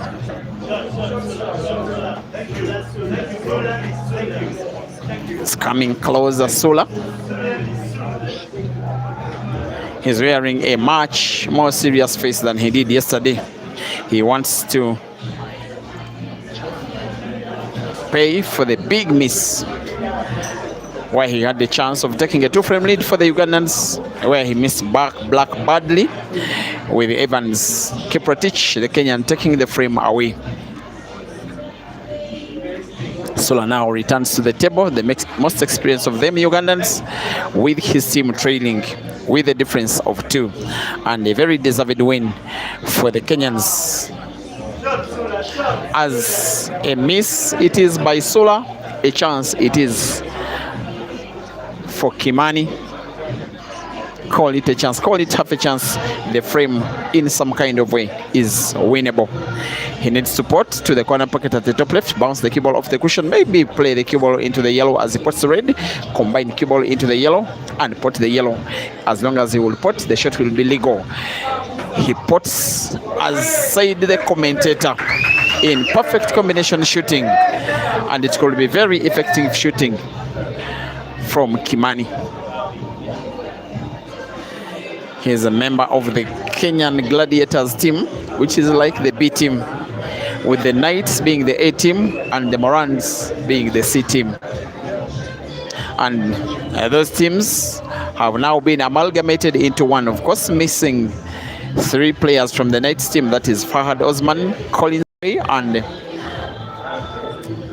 David Njani, who are representing Kenya and Mchana at the World Heibo Championships happening in China now.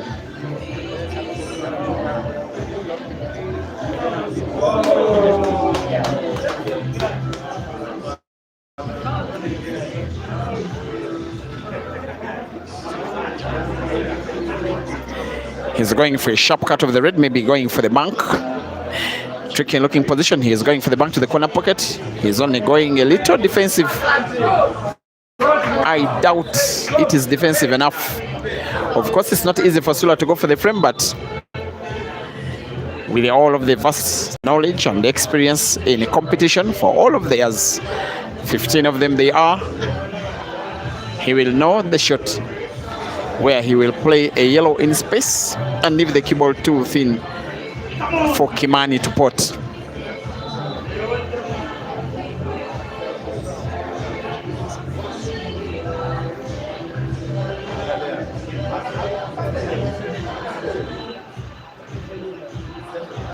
Of course, the yellow he has sight of is the one that is close to the cue ball. By simply tapping onto it, maybe playing that yellow in space, he will limit Kimani to sight of only one red, which sight will not make it easy for him to pot. He does exactly so. What can Moses Kimani do? Look at the yellow, that is bottom right of the table. He could play the cue ball off cushion and off yellow.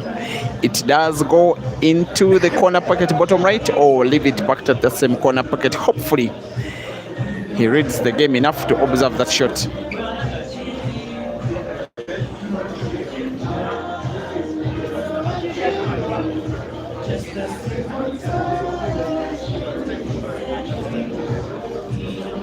The idea clearly is to play the red off cushion close to yellow and off yellow. If he does, then he'll have every reason to believe that he's winning the frame. He's perhaps as well responding to safety with another safety of himself. There he goes. In my opinion, that will not be safe enough. For as long as the yellow close to the white is potted by Sula, perhaps to the corner pocket at the top right, he will be on the verge of winning the frame, which will be an 8th for himself. Sorry for his team, but for himself, a 3rd. He's going for the side pocket, portable, but must make sure if he doesn't sink it, then perhaps he knows he'll be losing the frame and is playing with his spin on the cue ball. That is a lot of experience with one shot, a little bit too risky. The fact that he got it right speaks volumes of not only his experience, but the skill that he possesses up to present date. And draws the cue ball backwards, moving it close as close can be to 2 yellows, which should be potted to the respective corner pockets bottom left and right, but not with all the ease he needs to finish the frame. And the fact that there is a straight line between white and yellow and corner pocket bottom right makes the clearance a little more difficult. He's wisely leaving a cut between between white and yellow, such that as he pots, the cue ball bounces off the cushion and then moves close to the black.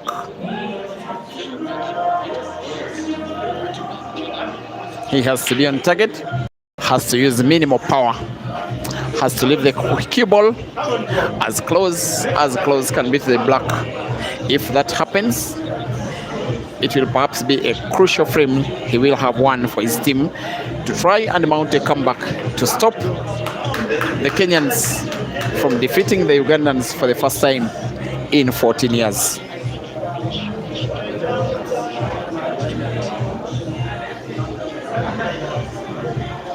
Here he comes. Will he be on target? And if he is, how good will the cue ball be? He's having all of the pressure for himself, for his teammates, of course, for patriotism, because of the flag that he seems to be representing in this one. Here comes Sola. He has to play with precision.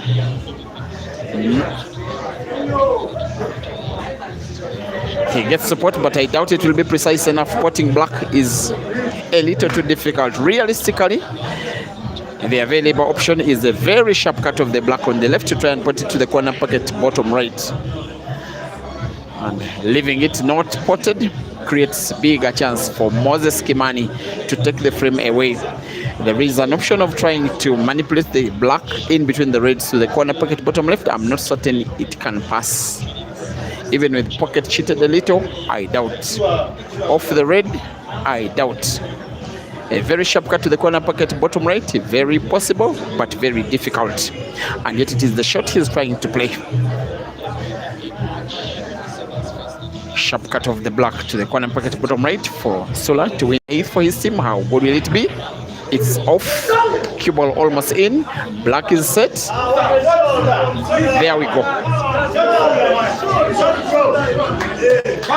Moses has every chance of winning the frame as long as he rolls the red close to white, right against the red to the corner pocket bottom right. Cue ball will be natural for the second red to be potted to the corner pocket, which is the same, and the black is there for the taking. He seems on target. On target he is.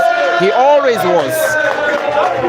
And the rest is a formality.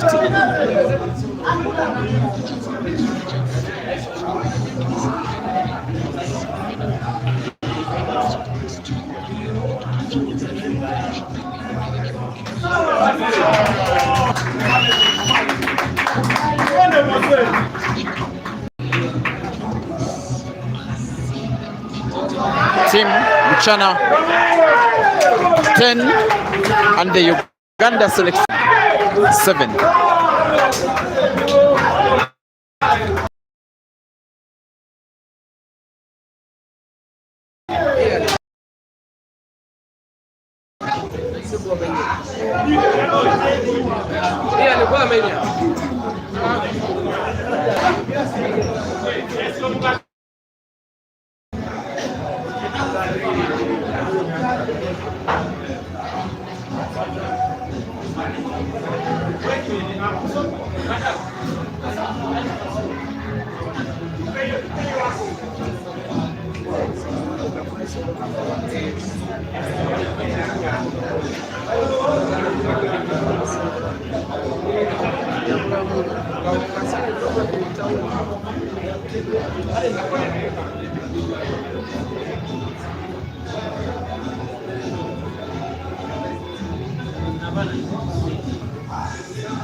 Iko sawa.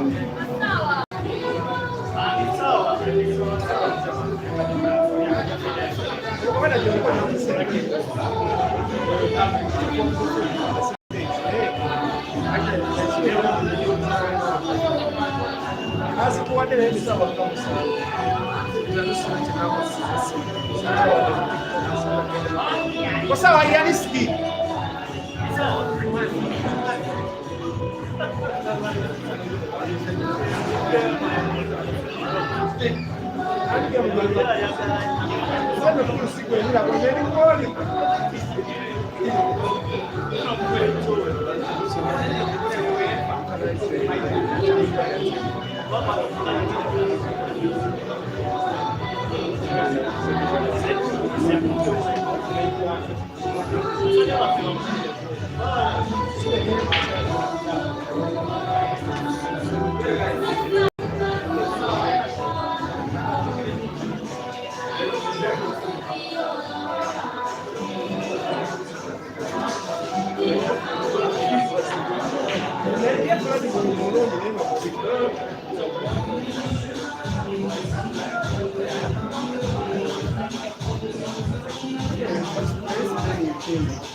Iko sawa, iko sawa.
Nice one, Vane. Nice one.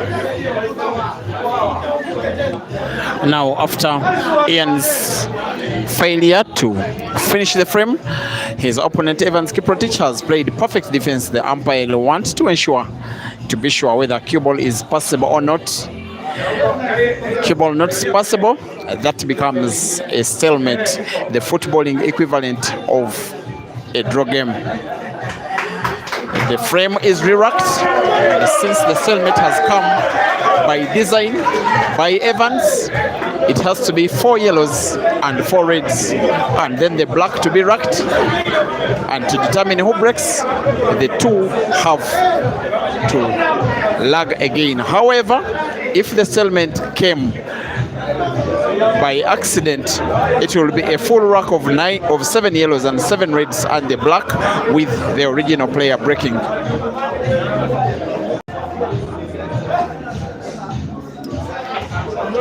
How can I be serious? They are messing with the black. Like that's direct black.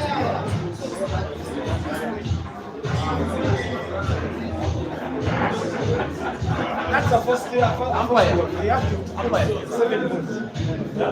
If it's first,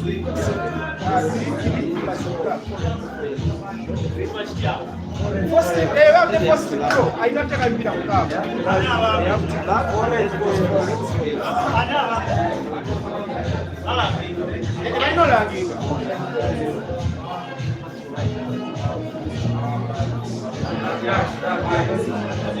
Yes, give me. Suppose you have to put 6 balls.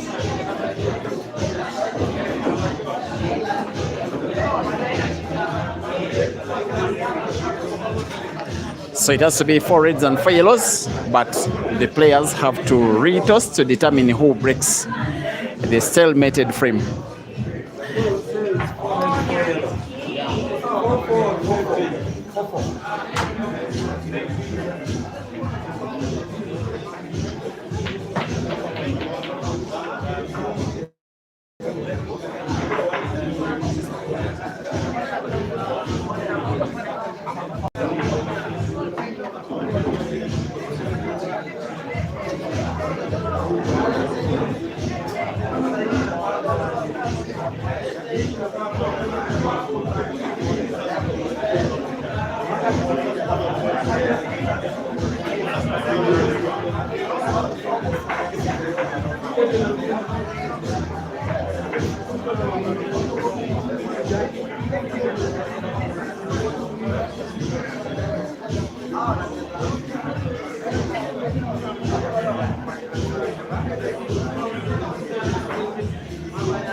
The lag has been won by the Ugandan Ian, breaking a stalemated frame with his team 3 frames down. The seems to have gotten one yellow in. Cure almost in. He does survive. Leaves the table open. Normally when a player makes a ball on the break, with this kind of system of stalemated pool, it is so much in favor of the player on table because the number of balls on the table is way less and the frame is a lot finishable. He came close to winning the frame, missed on the block. Evans was very impressive on the defense. Ian could finally take the victory of the frame if he can finish the reds and then the black, and perhaps he could, but only if he does.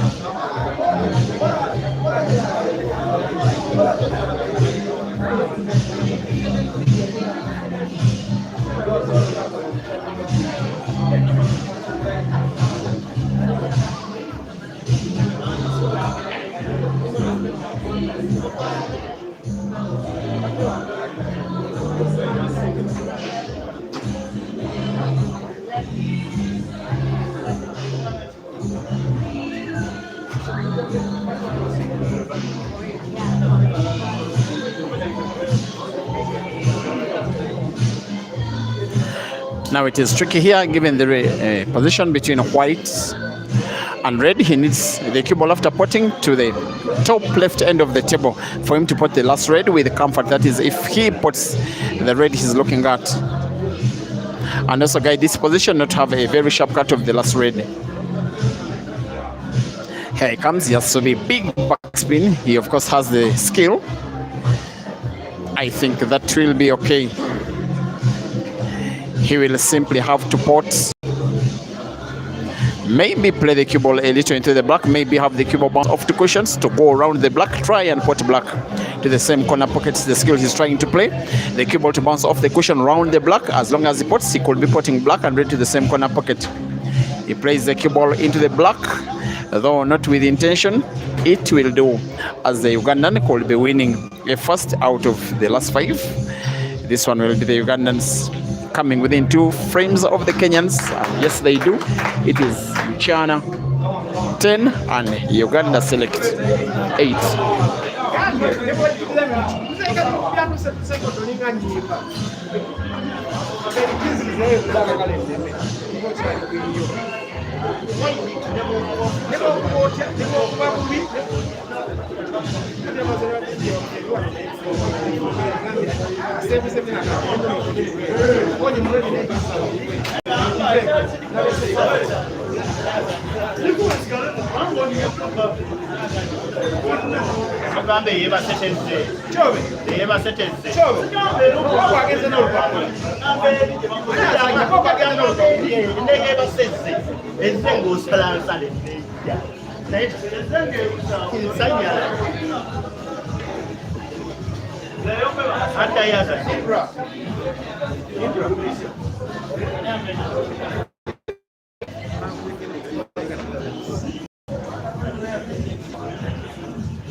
Frame number 19, out of possibly 25, is going to be broken by the Ugandan Ibra. He's taking on Kenya's Kelvin Yegon.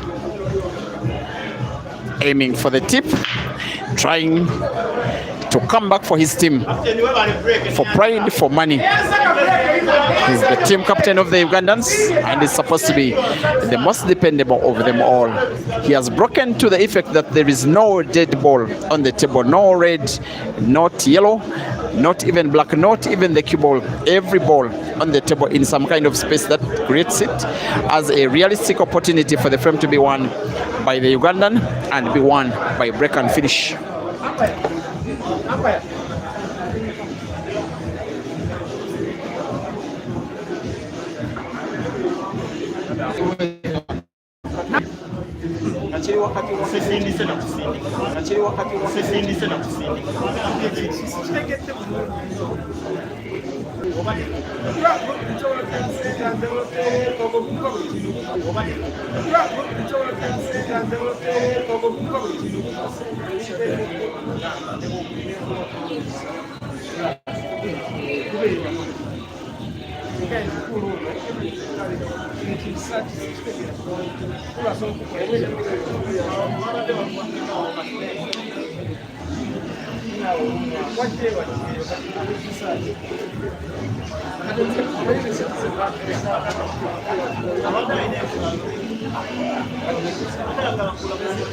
Captain, make sure. Captain, make sure.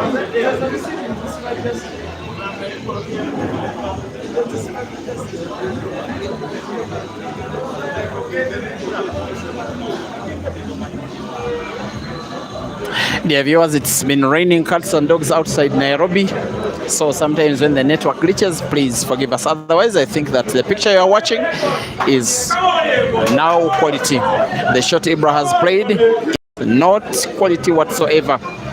Maybe Kelvin could be utilizing this chance to pay sweet revenge on Ibra for the money match victory defeat he inflicted on him Sunday last week. A race to 21 here, same venue, same table for 1,000 USD was won by Ibra between the two players by 21 frames to 9. Big victory for the Ugandan it was. This one is not just a singles game, it is one frame with international team implication, and Kelvin is in the mood. Ladies and gentlemen, this current generation of Kenyan stars could become something in Kenyan pool and African pool in the near future. And this match, if they win, will be them pronouncing themselves to have arrived to the table of men that maybe the performances they had in the All Africa Championships that ended in February in South Africa was not just a mistake. They may have come only fifth, but some of the performances in the team event were nothing short of resounding, most especially the preliminary round victory that they got over the champions South Africa. And those two victories came in both genders, with Kenya getting to beat South Africa for the first and only time in international pool as Yegon misses and is really disappointed in himself because he thought that he's winning this frame and is winning it now. I have to confess, I did not see that miss coming, not whatsoever.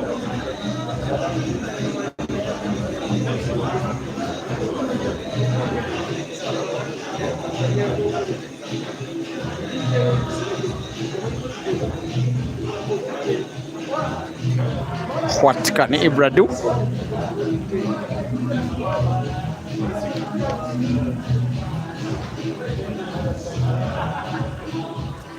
It is tricky, but yes, he can.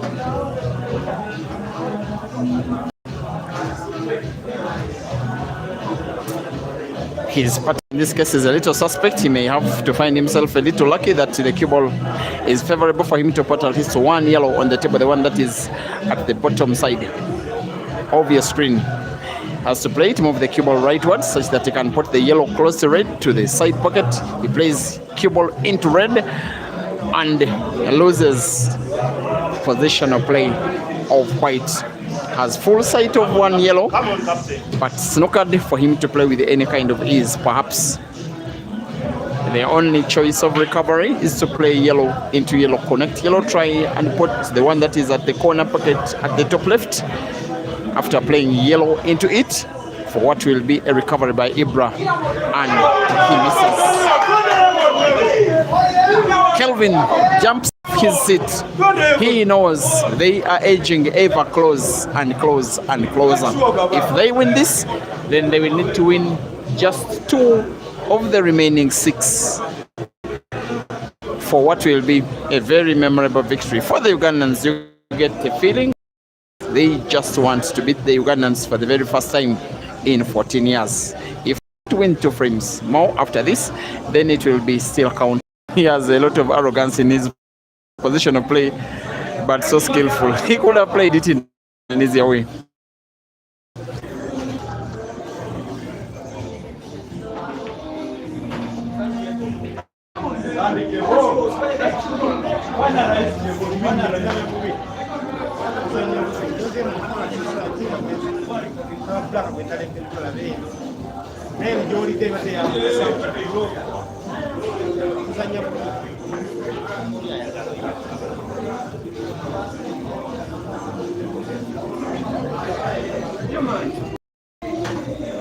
The Kenyan is on the verge of winning a frame, which is a very not just winning, and how the scoreboard will be catapulted by one more frame to bring the Kenyans into 2 of victory.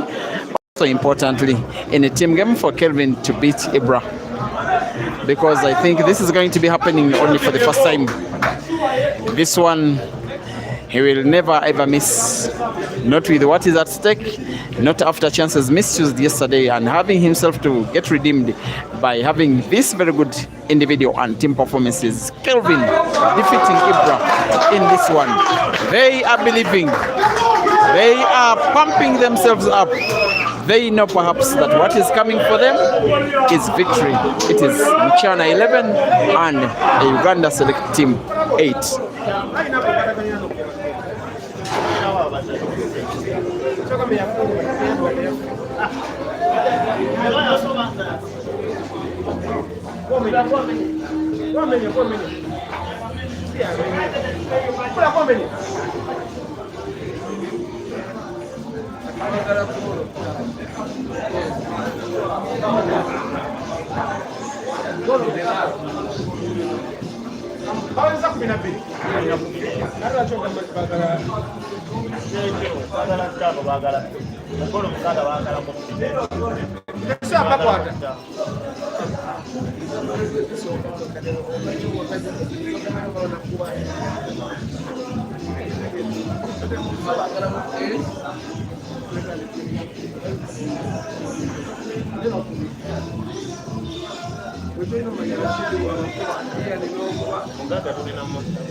Come on, Dog City. Come on, Dog City. Frame 19 is being played between Mchana's Jackson Kariuki, fondly known as Mrefu, against Uganda's Rashid Wagaba, known fondly as Dog City.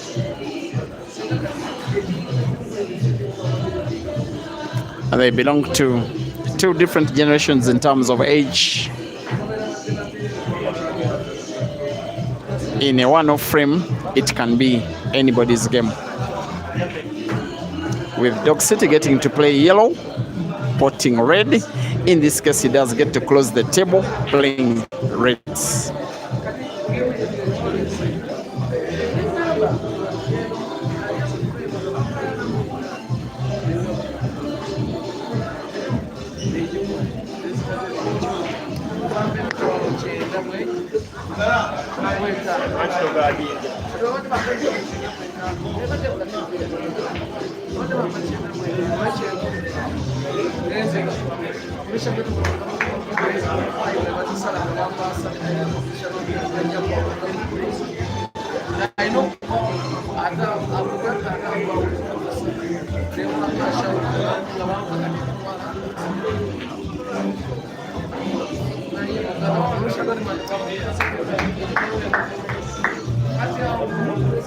What the Mchana team has successfully done is to put Uganda on the wall under the biggest vein of pressure, and it is highly likely this one is defeat for the Ugandans, but only if it is done first. As for the Kenyans, they have gotten so close so many times in the recent past in the team event, but not really.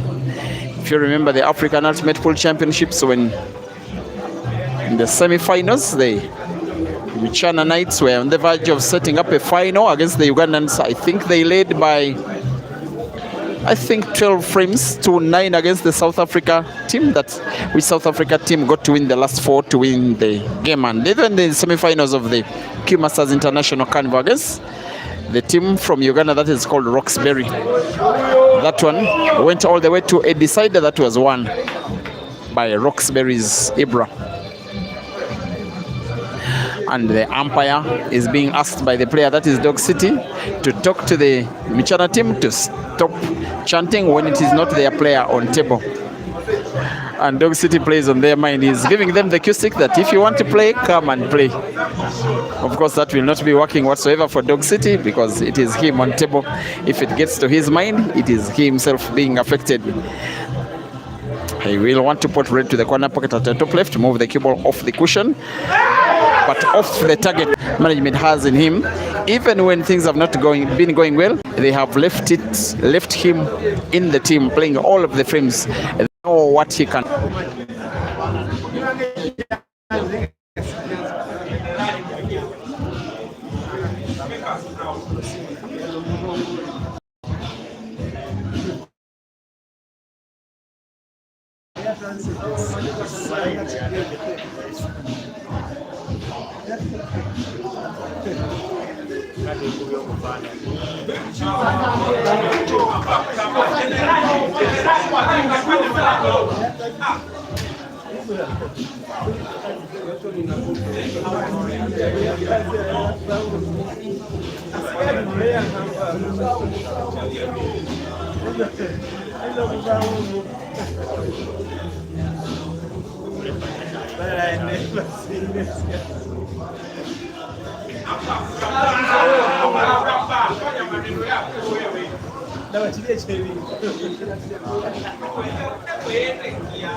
It's just 2 frames that the Mchana team does need to confirm the victory and then have a good one against the Ugandans. Some bragging rights in this East African derby. Call it the Victoria Derby because the 2 countries share the Lake Victoria. The Malaba-Bosia Derby, the border points that are shared between the 2 countries. The Equatorial Derby, the 2 countries share the equator. The Swahili Derby, the 2 countries sharing a language, sharing staple dishes, sharing names, sharing sports preferences, now competing on the pool table, and Jackson cannot play any better than this.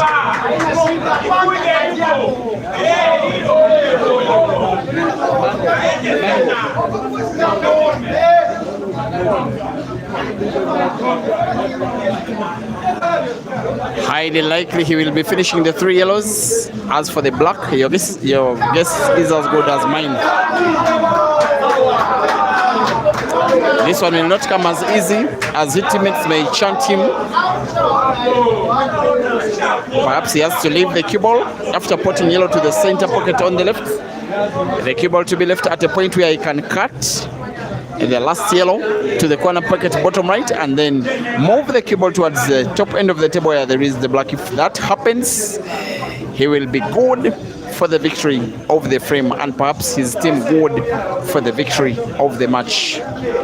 And if that victory comes, Mchana will be a beehive of celebration and noise and victory.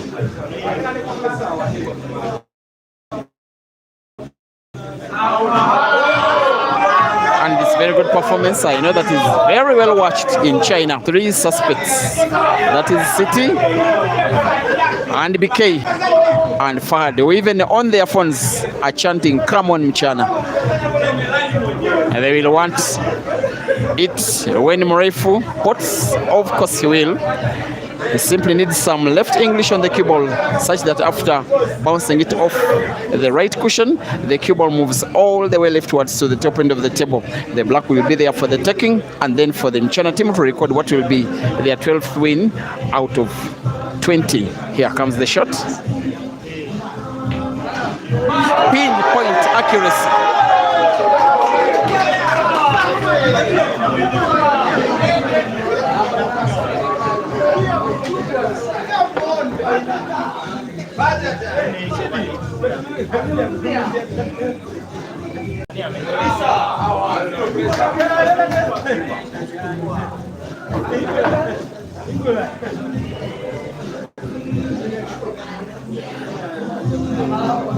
He's too good to miss this black. It's just that sometime in these 2 matches, the pressure has been getting the better of him, but he remains a very effective player and he's demonstrated that and he's proving exactly so. Jackson Karaoke defeats Dog City. Mchana 12, and Uganda 12. Uganda select 8.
Now, which is looking even more likely now,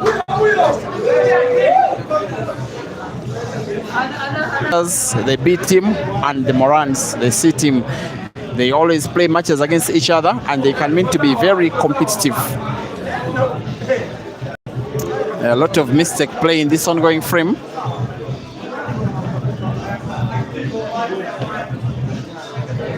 With both players failing even to do the needful, just closing the table. The Ugandan decides to play the reds. As he closes the table, he is on the reds. You get a feeling the Ugandans somewhat have more quality than the Kenyans, but on the day, the Kenyans have been the better team. They have also gotten themselves a few less unforced errors, and have gotten a better team bond that has been visible throughout the match, before and after frames. Also, they are more motivated to play. For the Ugandans, it's just the money. For the Kenyans, to rewrite history. A history of 14 years. A history that is about to be compounded now as Ian scratches, as Moses Kimani comes to the table. It may have been the shot that the Ugandans are playing in the match for the last time.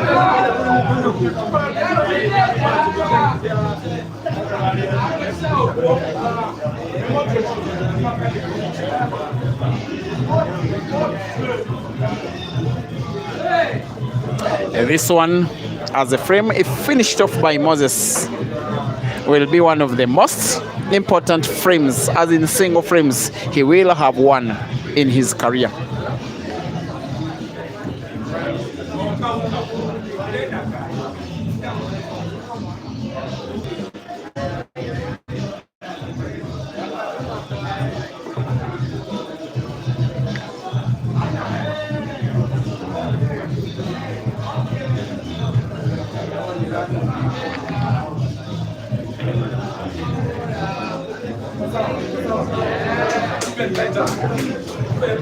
Now Moses Kimani has taken all the time, as in all the time he has in the world. He really needs to get this one done.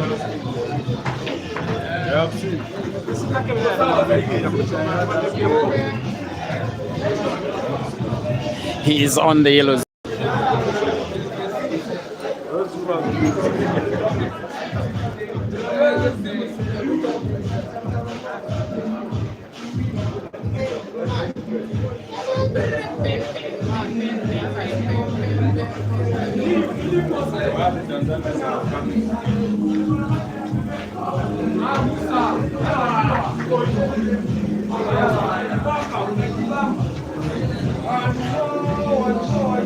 Five of them yellows, they are in number. And then the black position, just a little tricky. You fancy that Kimani will sink it. And with assumption that she'll be bringing this one home. With now 4 yellows on the table. Coming closer and closer and closer to victory in the East African Derby for the Mchana side, which is on the verge of taking the Ugandans down in a team game for the first time in 14 years. Though not an international, not a formal national team game, this one does feel like a national team game, with majority of the players on both sides members of the respective teams that represent their nation on a regular. Members of the Kenya Harambee Pool Stars and members of the Uganda Pool Queens team. Moses Kimani with now 2 yellows on the table and the black, with the entire Kenyan team up on their feet, ready to celebrate what will be a very memorable victory here at Mchana Pub and Grill. Plays the cue ball into the black and gets himself snookered. Maybe at the end of the day, while he's close, he's just not yet close enough. But you fancy him to find the angle of the cushion on the right into the yellow. Of course, finding it automatically guarantees him potting that yellow. It just doesn't guarantee him a cue ball for black. To pot black with any kind of keys off the cushion, misses the yellow. I didn't see that happening, but yes, it is a foul. Is it a case of Sonia but so far again for Ian? He will perhaps be stealing the frame away, maybe to make the celebration of the Kenyans delayed just a little. In an arrogant way, he's playing the cue ball into the black. Use black to pot the yellow. He's playing the yellow instead, leaving the black in space with one mission in mind: win this frame and hope that his teammates, 4 of them in number, can win the remaining 4 to steal the victory. That seemingly looks like a Kenyan victory.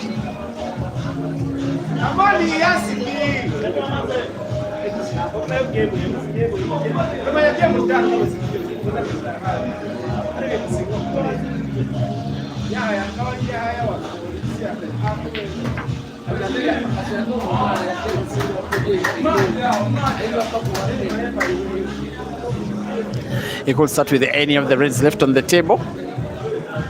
Moses will be really wondering what hit him when he got so close to being the hero of the game, taking the winning frame of the match.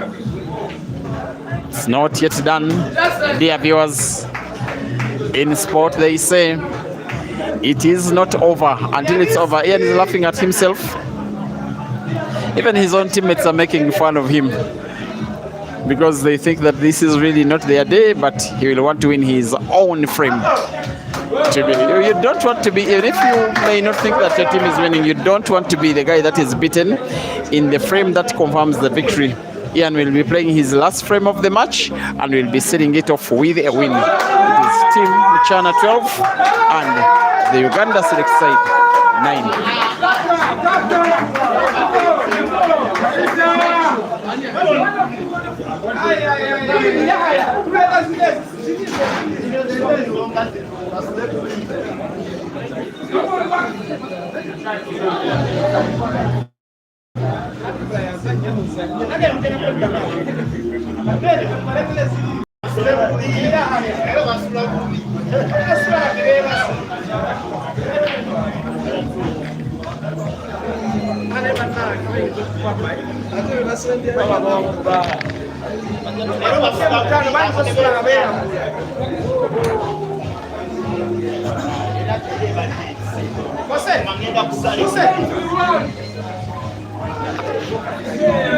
It is now Evans Kiprotich of the Mchana team taking on Ibrahim Sejemba of the Select Uganda side, as Vans breaks for the last time for himself in this match. Aims for the second ball, the red it is, which he hits and gets to pot 1 red. Not exactly a very good split of the balls, most especially the reds, but the yellows are realistically finishable. The yellow frame is palatable. The match is winnable and is winnable now.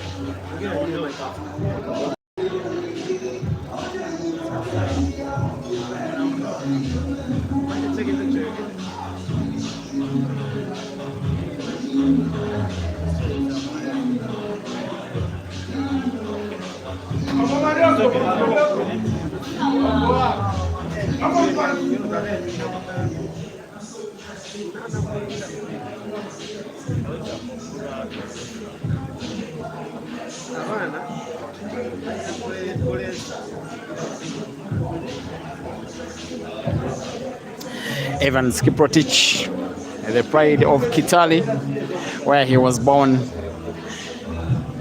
having growing history against Ugandan players, taking some of the shine in the tournament that was organized in Kitale, organized and sponsored by the Honorable Senator Alan Chesang at Tawi Pool Club, where he was among the top 8 of the tournament that had 8 Ugandans and 3 Tanzanians and more than 70 Kenyans participating. He was defeated by Uganda's Glorious Senyonjo, but the performance that got him recognized as the best player from the area, getting signed up the following year by Team Mchana, now becoming a resident in Nairobi. He gets to put cue ball. As for Ibra, as for the Ugandans, yet another chance. Is it nerves? Is it destiny? Is it fear of the unknown? Why is it that the Kenyans are so close to the victory, but not close enough? Is it the ghosts of South Africa waking up when they got close to beating South Africa in the ultimate pool team semi-finals, only to lose the last 4 frames of the match and then conceding the victory, the defeat, sorry. Come on, Captain. The highest. Take your time and make sure.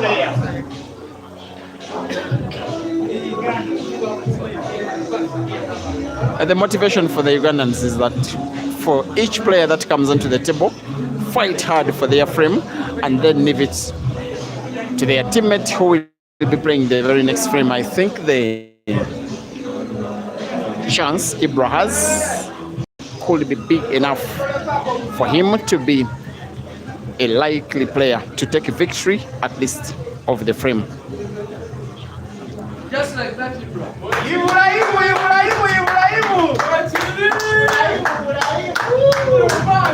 While the Kenyans are the ones having a 3-frame lead, it is the Ugandans now chanting their player. And they have a feeling that the momentum of the match is moving to their side. Personally, I have a feeling the Kenyans can equate them to someone who is climbing up the tree and will need a fruit. Will need that mango and is aiming for that mango. That mango is the 13th frame and they are finding it hard to get that mango, but eventually they get the mango and they eat it. I think they will finally eat it, but only if they do it. Right now they have not yet, because the frame is now poised in favor of Ibra. Evans will be waiting with hope that something gets wrong with Ibra's pattern. Ibra will be hoping that he gets a pattern right to win what I think will be only a 2nd frame, if not 3rd, for himself in the match out of 5, and this one is the 5th. Caution drive of the red right against the rail. It looks in. Yes, it is. Another red has to be played with pretty much the same skill. That is caution drive. Maybe he doesn't have to play it now. That is the red close to the caution on the left.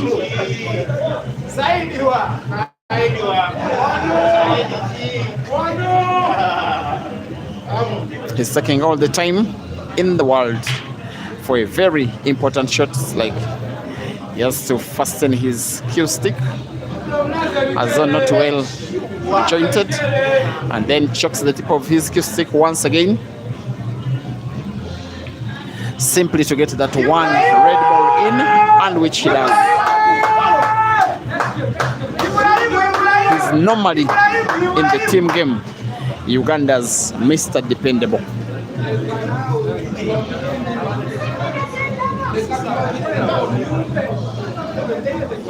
What he will need as he puts the red is looking up to the corner pocket bottom right is the cue ball to be bounced off the cushion, round the yellow close to red, just around the middle of the table to be the resting position of the cue ball. And as he goes for the last red on the table, cue ball is natural for him to put both red and black to the same corner pocket at the top left of the screen with minimal power but too much precision. There he does. The rest is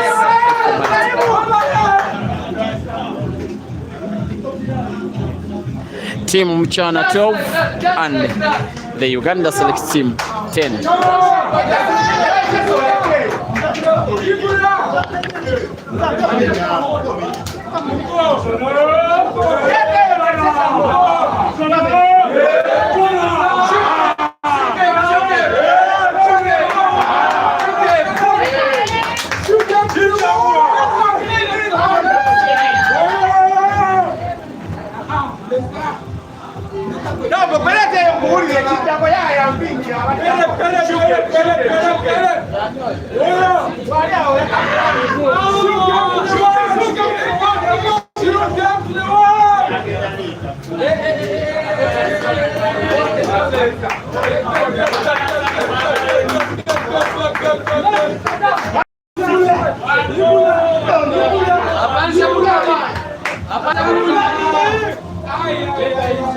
The breaking frame number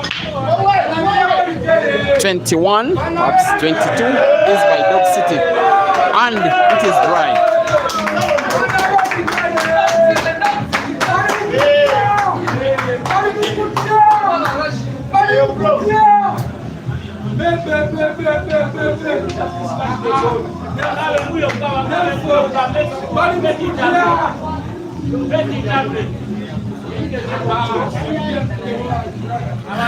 Rashid, Dog City Wagaba, taking on Kelvin, the calculator Yegon. The table now being closed by Dog City. I even didn't realize a yellow ball he potted on the break. At one point, it looked to me that the break was dry.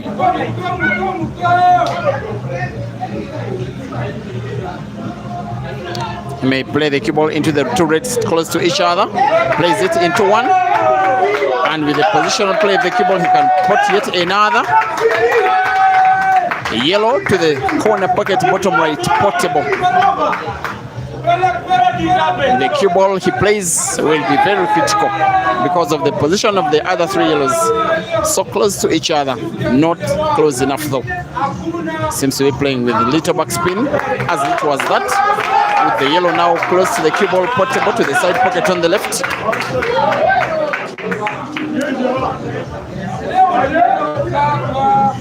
It's now a little too tricky. Of course, portable is the yellow he's looking at. The cue ball naturally is moved towards the top end of the table, and if the two other yellows are near the side pockets, perhaps portable with ease to either side pockets.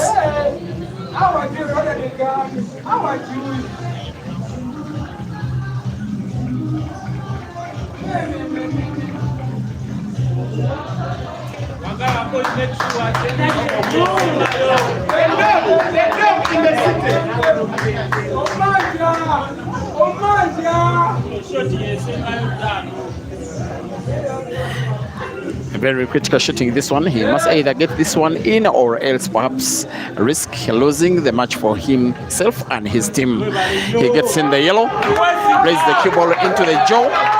Another yellow is portable, the one that is topwards of the two. The cue ball not natural for another. It has to be a very big shot he will be playing now. But if there's one guy you can call to play a big shot, that guy is this guy on the table.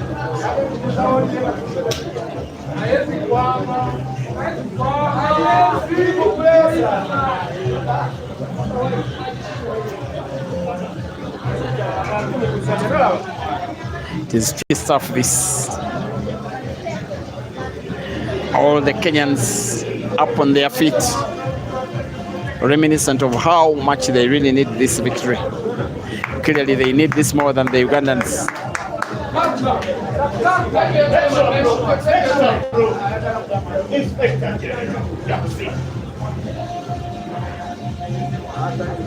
Here he comes. We'll want to put yellow with a little back spin. I'm not so certain how the resting position of the cue ball will be. Off the top cushion into a red. It looks okay.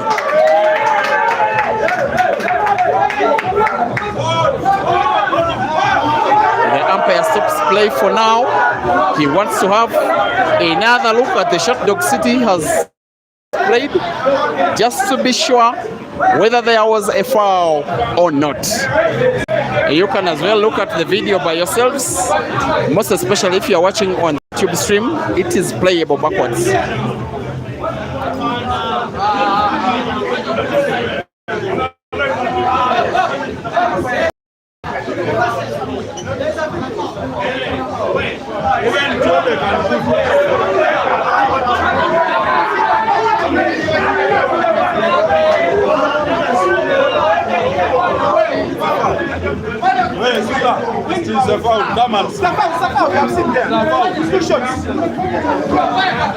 Upon video review, the same video that you are watching, guys, it is clear that Dog City shook his opponent's red as he played the yellow. It is a foul.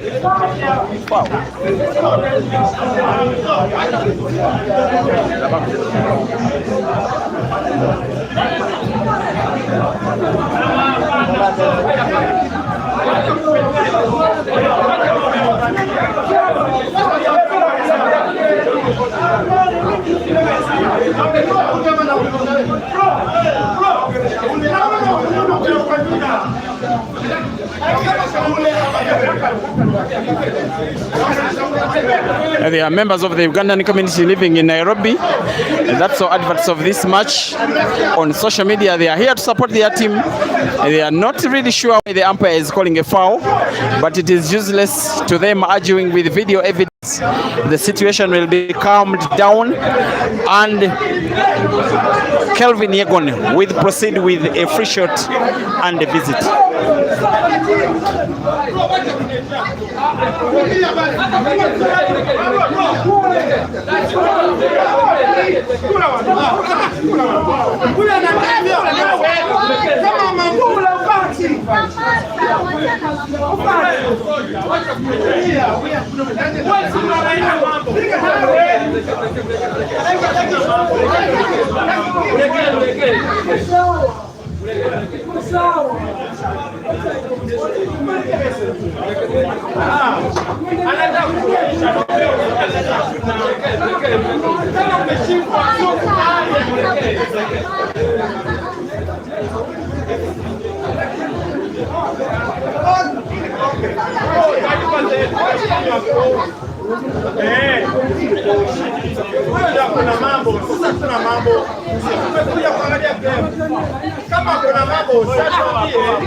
When you see the game resuming, you know that the situation has been brought to calm. We did not get to show you those images, but we are not that good. Kelvin with a free shot playing Reds.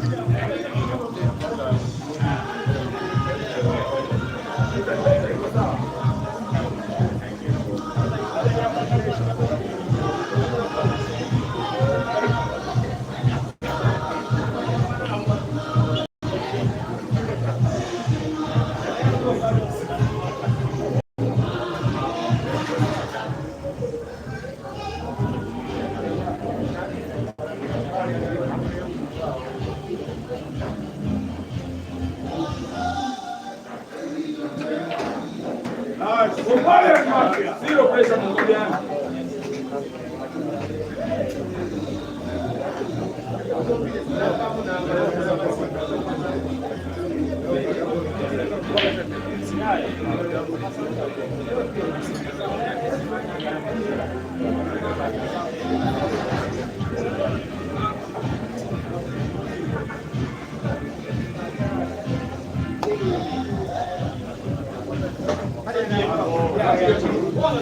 You're looking at what could be the very last frame of this match. If it is won by Kelvin, if that is the case, then you will see this venue bask into wild celebrations, because it will then be confirmation that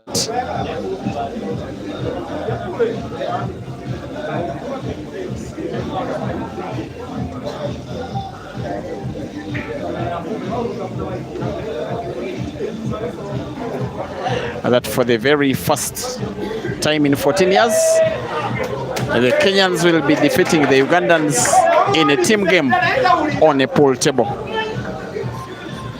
With now the Ugandan Dog City Dogs snookered by the Kenyan Kelvin Yegon. For Dog City to try and find the yellow of cushion, try and put it in some kind of way, perhaps with luck. You get a feeling the frame is heavily poised now in favor of Kelvin. But Dog City will try, go for luck, go for power of cushion into the yellow, hoping that something happens in his favor. Off the cushion, finds the yellow, puts Kelvin's red. It is a foul, and now clearly the last shot that any of the Ugandans will be playing in this match.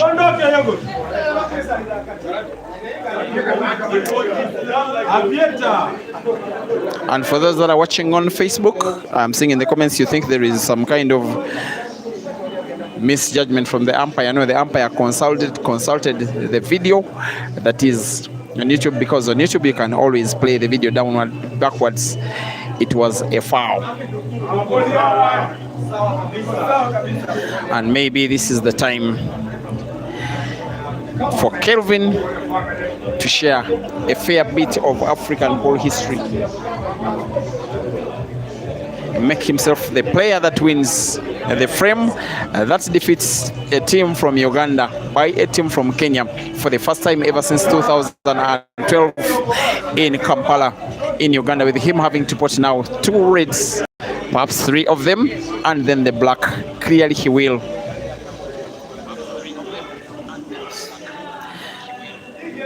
As long as he gets this one in.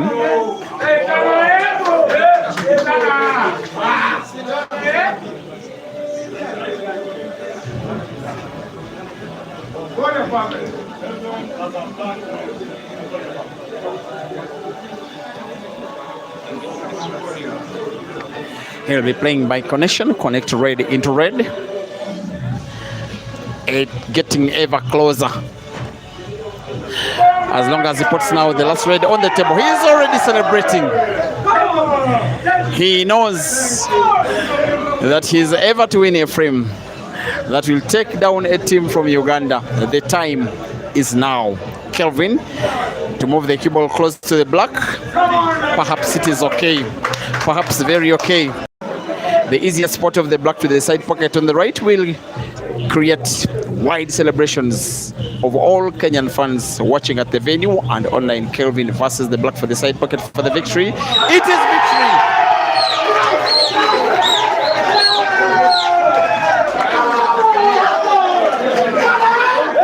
That rule you gave me in the book. I'll show you.